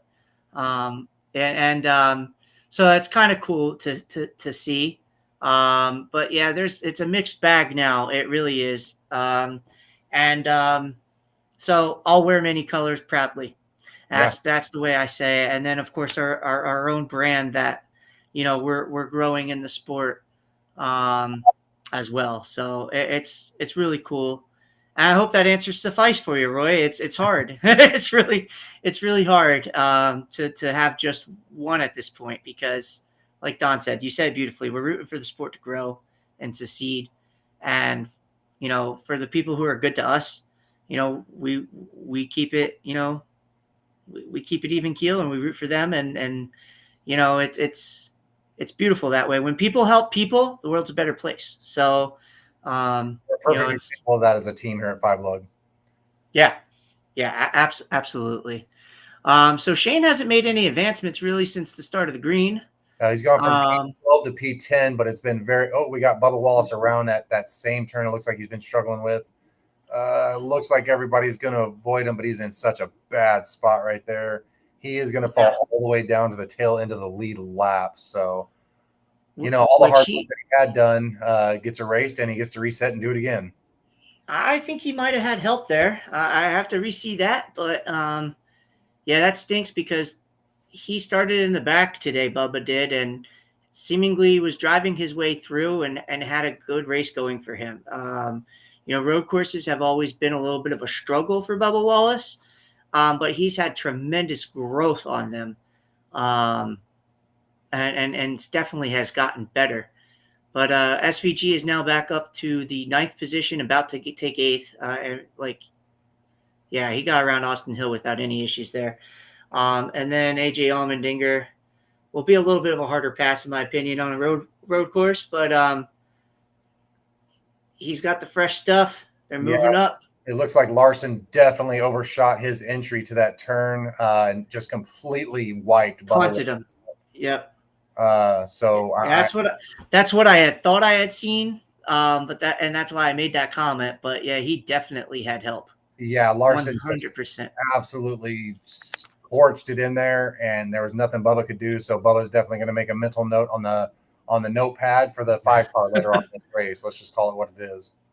Yeah, and those two have a history together. So be interesting to see how this plays out. But again, it's crazy. You look at the clouds around this place, and at some of the city, it is bright blue skies, and at other parts, it's not so nice looking. So they're on some half of the track, and then they go into the gloomy clouds again on the other half. So it's just ironic, because I look at the radar right now, and it just all around it's like it's that old DW vortex theory. Oh yeah. It seems to be holding off, and I'm okay. I want the fans to have a great experience and not have to be flooded out. But man, SVG is on a tear right now. Yeah. Got around Allmendinger, and he has his sights set on his teammate Ross Chastain, and I believe he's setting this up to where he might actually get 2 of them down here. Yeah, he is just on an absolute rail right now. Briscoe got a little bit away from Chastain, but as it was, yeah, there it is. It was not even. It was no contest. What's interesting is we're seeing Tyler Reddick's 45 start to get better as these runs get longer. There he goes around Kyle Busch. So he's P2. Really interesting towards the end of this race as far as long runs go. If Reddick can find himself in a situation on a long run, he'll be in good shape to maybe give SVG some headaches and even Michael McDowell. Yeah, and keep in mind, I think tires do matter a little bit here, and right now we're seeing it. SVG has got 4 fresh Goodyears on that car, and now he is passing the cars that don't. The handling is going to play difference. I know these are the same tires they brought to Mexico City, and they did fall off a little bit there. So, but wow. I mean, the immense speed and the ability to outbrake your opponents with these tires, it's not even a contest right now. And we already know that 88 is bad fast to begin with. So I don't think he's pushing anything. I think he's just very, very easily making work of this right now. Yeah, for sure. And so imagine if he gets all these spots back and then they do get some rain and they have to come in. But, hey, Lauren wants to go Chicago next year. All right. Hey, Lauren, I'm tagging along. 2026. I'm tagging along. I'm just letting you know if it happens, just so you know. We'll all be making some noise. Yeah. And I get that. Hey, Roy, I get that. The Jeff Gordon to William Byron. It's and that's kind of how I was with, I stayed loyal to the 9 team at Evernham Motorsports when Casey took over that seat. And but I knew who Casey Kane was, and I liked him as a driver and his personality. And I thought he was going to be a star, and he was. It was great to see. It's unfortunate he had health issues that caused him to come out of the seat, in my opinion, way too early. Really it messed things up for him on the back half of his career, for sure, and even his ride opportunities. It's just unfortunate. But, William Byron is an insane talent, especially when he's a self-taught racer. He learned racing on a computer, and that's so cool, his story. I would love to sit down and talk with him one day about it, because I think iRacing is so essential to what NASCAR is now and racing is as a whole now, because of the limited track time and seat opportunities that even these young kids are getting. So to be able to at least go out and learn where the braking zones are going to be when you get your opportunity, get in that seat, it really pays dividends. I'm gotta interrupt you here for a second, Ryan. SVG is absolutely torching everyone. He's set his sights on Kyle Busch. Went ahead and knocked him down. Before that was Ryan Preece, like he was sitting still. Now he's gonna run up on the back of Tyler Reddick as soon as he gets to his back bumper. Probably make easy work of him. And now we got Josh Berry turned around, and he's got some damage to that front end, y'all. From the 15th spot too. He was having a good run as well. Everybody right around Larson seems to be getting. Larson was ahead of Berry there, so he can't. Yeah, that car. This might bring the caution out. Be a caution. He's definitely probably going to put some fluid on the track. Yeah. So will be interesting. Now we have McDowell and Reddick sitting 1-2. They have not pit yet. Right. Are they in their window? Are they trying to one-stop this race? No, they're definitely in their window. It's a matter of, are you going to pit now and then chant now? Maybe the radar starts clearing up and these guys don't have to take wet tires. I can't believe we're actually having that conversation now, because for the last 5 days we've been talking about how it's going to be a half rain race. But as this thing starts to play on, it looks like the clouds are playing nice right now. So we still don't have a caution, by the way. We are still green. So Barry's still chilling there. I don't understand. Now, I know with this course that there are some exit ways. You don't have to go all the way around. There are runoff areas where you can get through, but man. And, I want to also shout out AJ Allmendinger, who has kind of rabbited the SVG train. You see Bubba Wallace on pit road. That is a scheduled stop. And I believe they are trying to make this on fuel now. Fuel strategy is going to play into this. Like some of these people that have, the pace has fallen off significantly. I don't understand. We got Josh Berry sitting in the turn here, and I apologize for my ADHD all over the place here, but guys, what are we doing here? Well, now we got guys pitting because they don't know if the caution is going to come out or not. So now they're trying to get their pit out of the way. Oh, Bristow nearly got hooked getting on a pit road there. I can't. Reddick is on. Yeah, I can't believe that they haven't thrown okay, now the caution comes out. So now we got the 45 trapped on pit road with the caution coming out. So that's going to be that's okay. He was on pit road before the caution waved. So he gets to make his stop while everybody's got to slow down. That will be okay for them. I don't think that hurts them. I actually think that might help them. Yeah, it might help them. They're going to top him all the way off. So Reddick comes out with 4 fresh Goodyears and a tank full of Sunoco. We see a couple other guys like Chase Briscoe, like you said, almost get wrapped around when he was coming to pit road. So just a really weird moment for NASCAR to throw that caution. I don't understand why they waited so long. Josh Berry had cars going by him with the green flag still. It looks like he actually limped backwards and lost more space on the track and finally just couldn't get it going. So let's see what happened. Yeah. Josh actually behind Larson. Comes a little bit on turn 7 and Eric Jones helps him out. So if you see where Barry is too, I guess, you could have cars get underneath him. He's kind of nobody's really running side by side there. You have to get single file. But yeah, he definitely had help from Eric Jones. And then he took that turn so wide. Yeah, he hits that inside wall. Just trying to keep it open. Yes, trying to keep it wide open, and probably thought he was going to miss the wall, and he tried to hold it wide open to spin it all the way around. And when he made contact with his rear end, that actually just launched him even faster into that other wall. So he ultimately ruined his own day on that one. Yeah.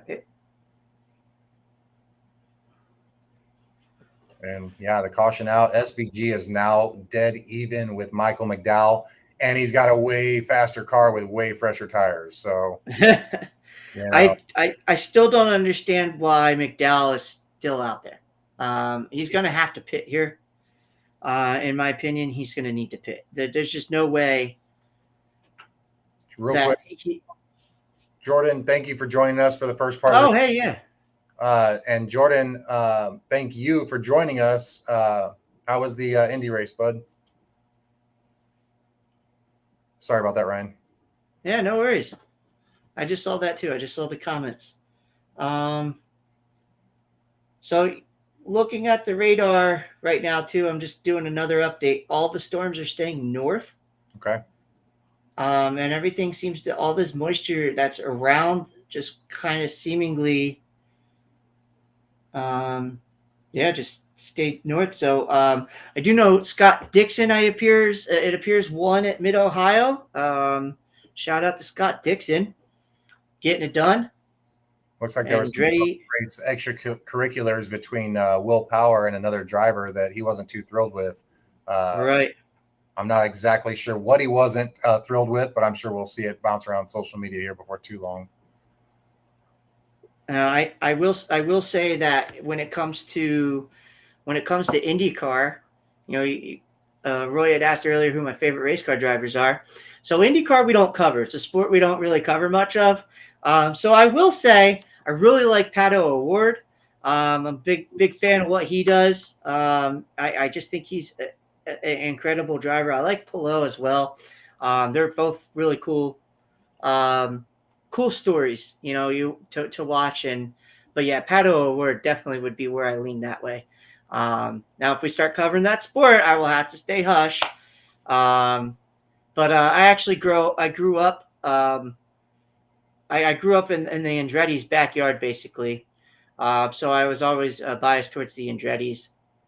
And so Marco and I played some backyard football together. And a year later, he's running in the Indy 500. That was a really surreal experience as a teen to see, because of course we were all rooting for Marco, and we had a watching party and damn near won the race. It was insane. It was insane, man.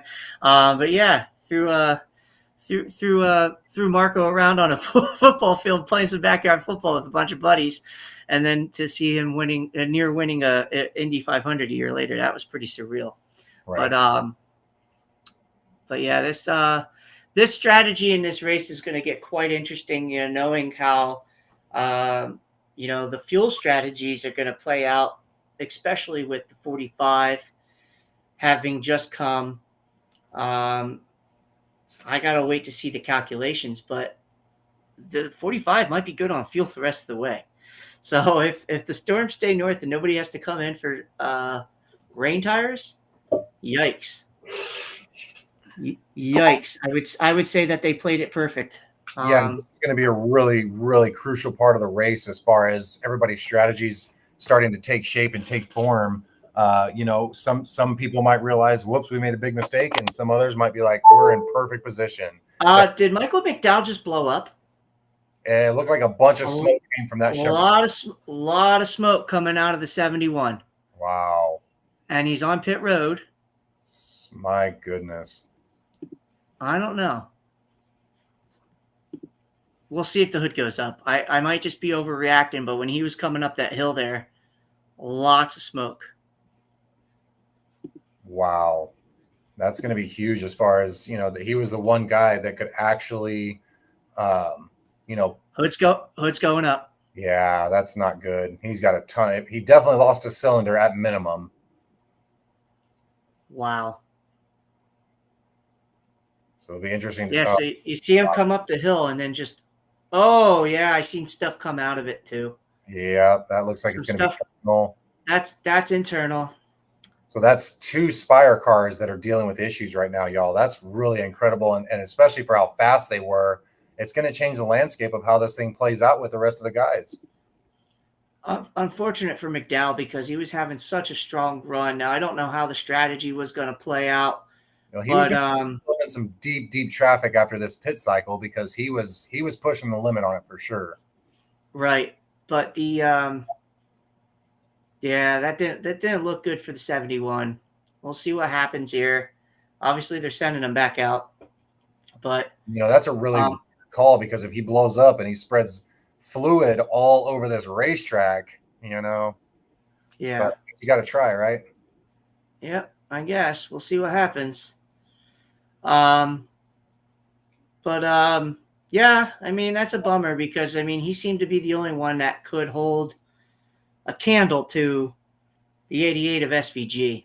It did look like a long run car did have a slight advantage over McDowell, but maybe that was a combination of McDowell's car getting away from him. We talked about how SVG made Michael use up his car in that first stage.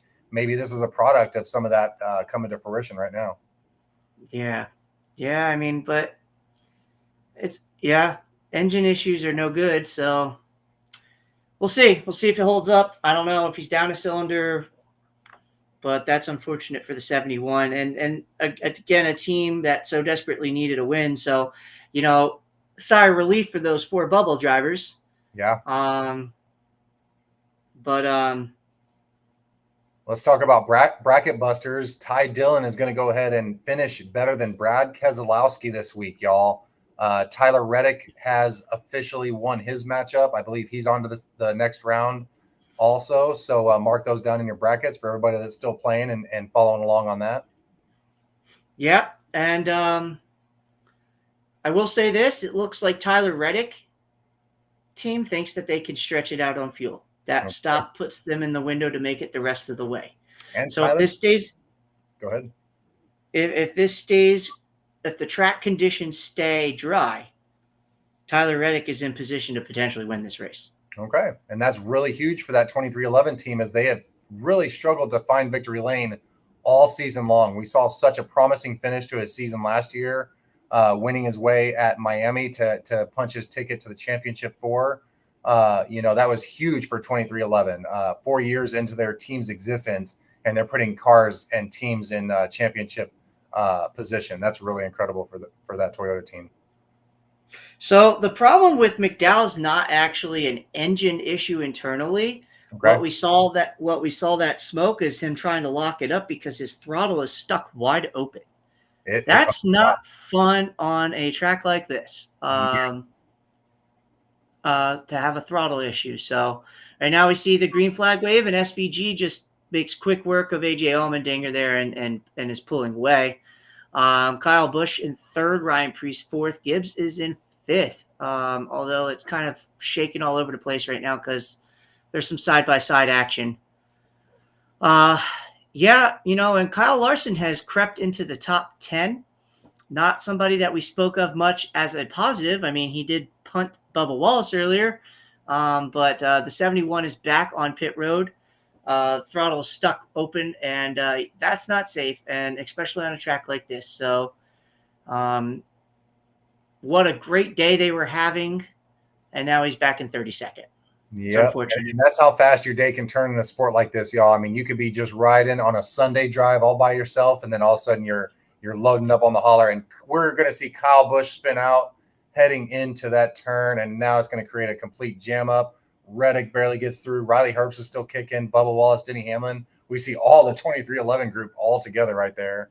Daniel Suarez makes it through, but yeah, Kyle Busch finds himself just like that from fifth to last place on the track, minus Michael McDowell, of course. Wow. Yeah, that's your day turns, guys. And that's unfortunate for Kyle Busch, who is having a very, very strong run. And we stay green. So, interesting fact here is that Briscoe, too, also believes that they can make it on fuel. Okay. They all came in right around that same time. The 45 team said that they're racing who pit around them, but otherwise we want to try to make sure we're good. So, the strategies are playing out here, folks. This is about to get wild. We might see, obviously SVG's out there right now, but if we catch a couple cautions, we know that the 19, the 45, and all them would be able, if they were close to begin with, then another caution or two.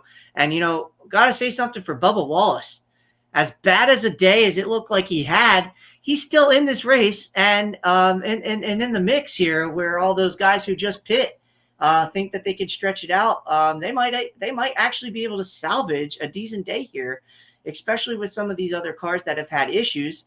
The 23 car looks sporty, folks. It is fast. It's just track position's key here, but now he has fuel to go to the distance, and we'll see if they can make it. Denny Hamlin started in the rear, had a blown engine in practice, had no laps. He made it 20 feet out of pit road before he blew up. And, maybe more than 20 feet, but it wasn't far.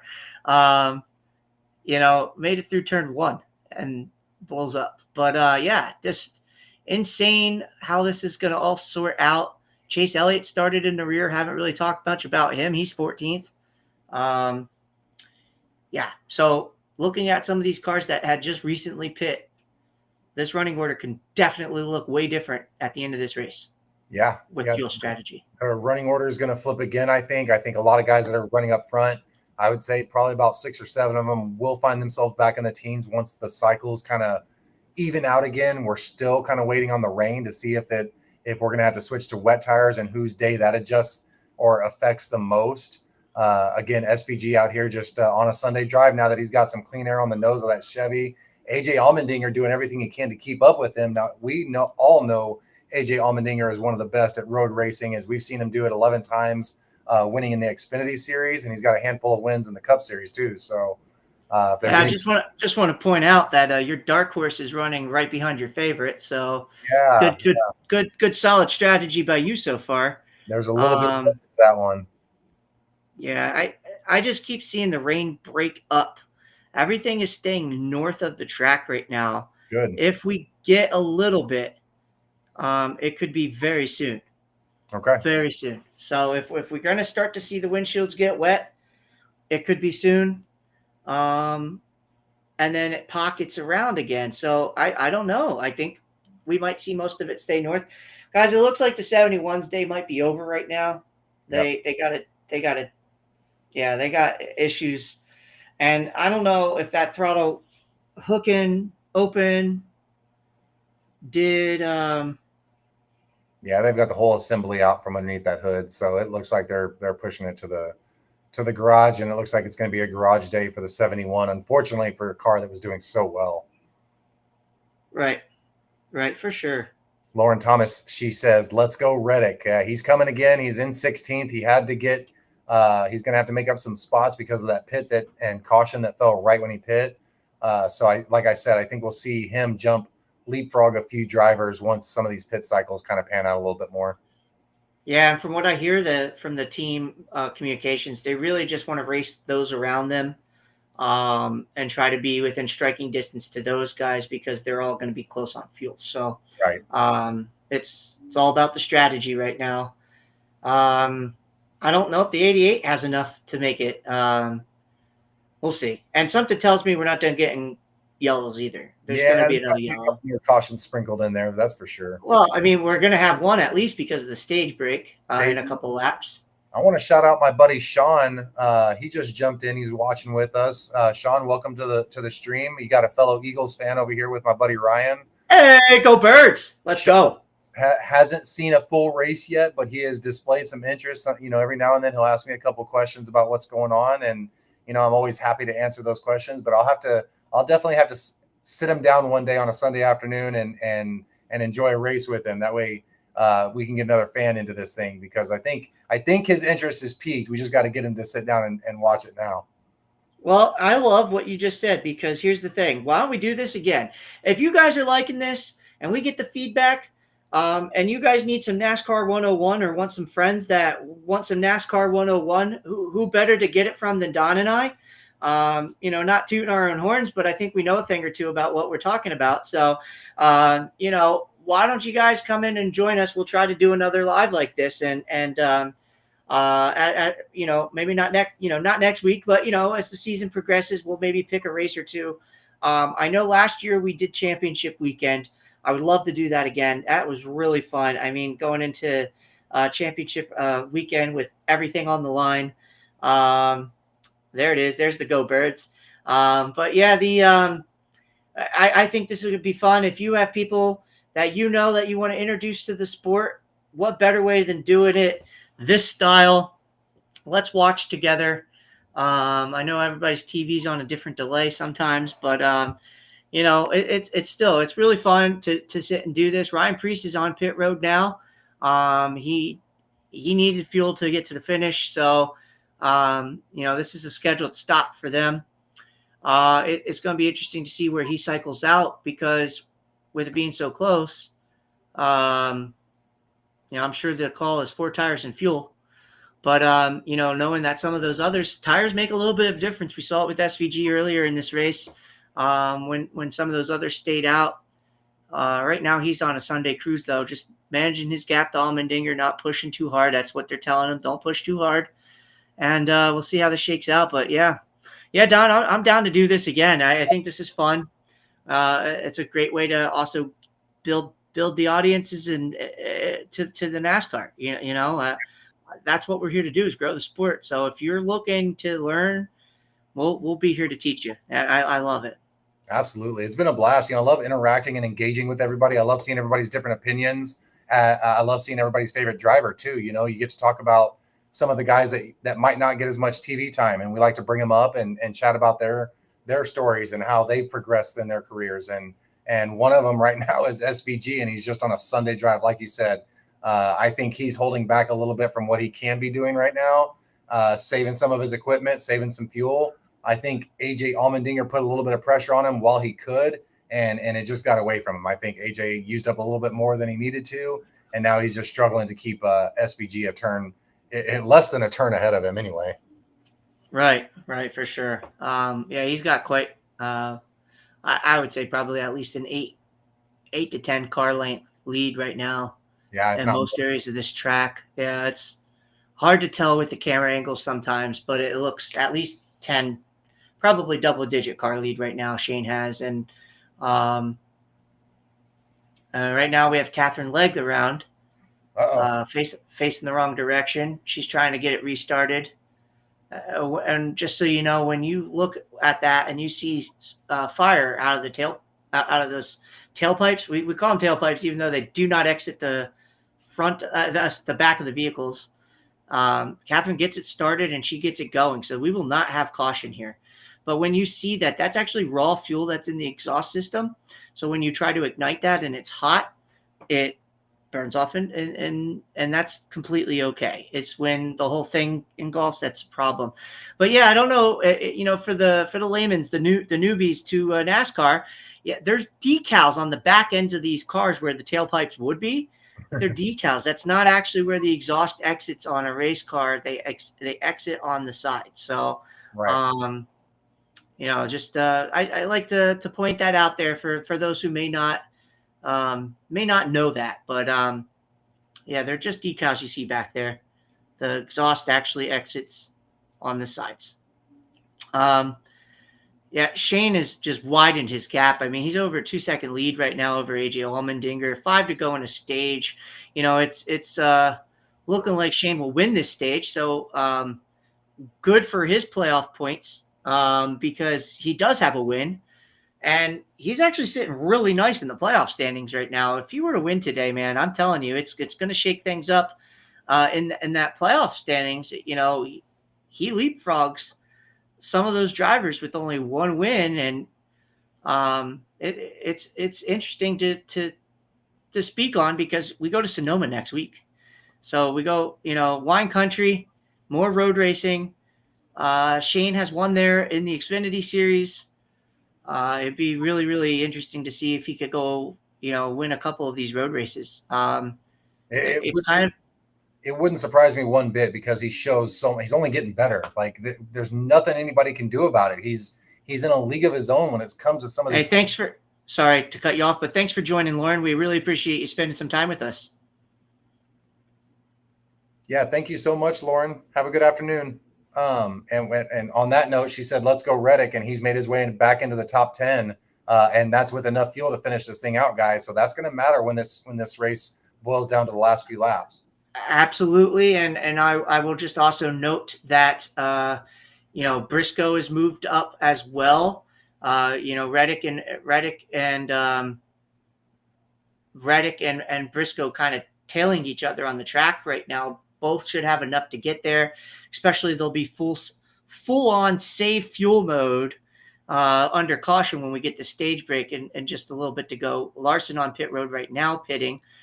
Some of these others are going to have to pit ahead because they don't have the gas to get there. So if they're going to do it now, now's the time to come. Blaney, Logano. So you're going to see Briscoe and Reddick up there. Reddick actually got around Bowman as well. So it's P6 and P7 for Briscoe and Reddick, who we know have enough gas potentially to get to the finish if this thing all shakes out the way we think it can. And track position being so key, if the tire fall off is not as severe, we could be seeing those two Toyotas battling for the win here. I just want to point out, we talk about fuel saving. Chase Briscoe put on a fuel saving masterclass at Pocono Raceway. So if anybody can do it, he can. Guess what? SVG on pit road right now. What an move from the 88 crew. You think you would want some of these extra playoff points to help your playoffs as the regular season starts to wind down. And Shane said, nope, we're playing strategy all the way through. We're going to get our tires and fuel, make sure we're good, and make a strong run towards the end of this race. Yeah, I mean, he's arguably been the strongest car on the track. The 71 was there with him, but he's no longer in the race. It's smart to play strategy. Come with these guys who are pitting that you're racing around. Don't bury yourself. Less cars to pass, and let's see how it shakes out. When this thing all cycles, how many cars are staying out? Because if you recall, Briscoe, Reddick, Bowman, Jones, Wallace, Hamlin, those guys are made their bet on fuel. So how many of them will stay out here? And I think AJ Allmendinger might be the one playing for a stage win here. Yeah. And Blaney has not pit yet either. So I am surprised here now. Stage 3, I know we're probably going to let you all watch and enjoy from the comfort of not hearing us in your ear. But we appreciate you guys sticking around this long with us as we get there to the end of stage 2. Really, really excited to see how stage 3 plays out. We can't talk about it all now out here because, we have to break it all down on our show this week. So please, if you followed along here this long, tune in this week as we break it all down. The Chicago race experience from KK Diecast community there as well. Dinger does pit. But yeah, make sure you guys are liking, subscribing, all that fun stuff. I'm sure if you're here, you already are, but we appreciate it. And can't thank you all enough for joining us while you watch the race. I apologize for my dog losing his mind in the background. There's probably a poodle walking down the road, and he has to bark at it. It wouldn't be a live stream if we didn't have our furry friends barking along with us, right? So yeah, it makes. That's what I'm surprised mine hasn't gone off hearing JoJo barking on your end. Ryan, it was a pleasure hanging out with you and everybody that stopped by to join us for a little bit. Y'all enjoy stage 3, and we'll be here to break it down with you as soon as the week gets going. Thank you all so much. Absolutely. Thank you all so much. We really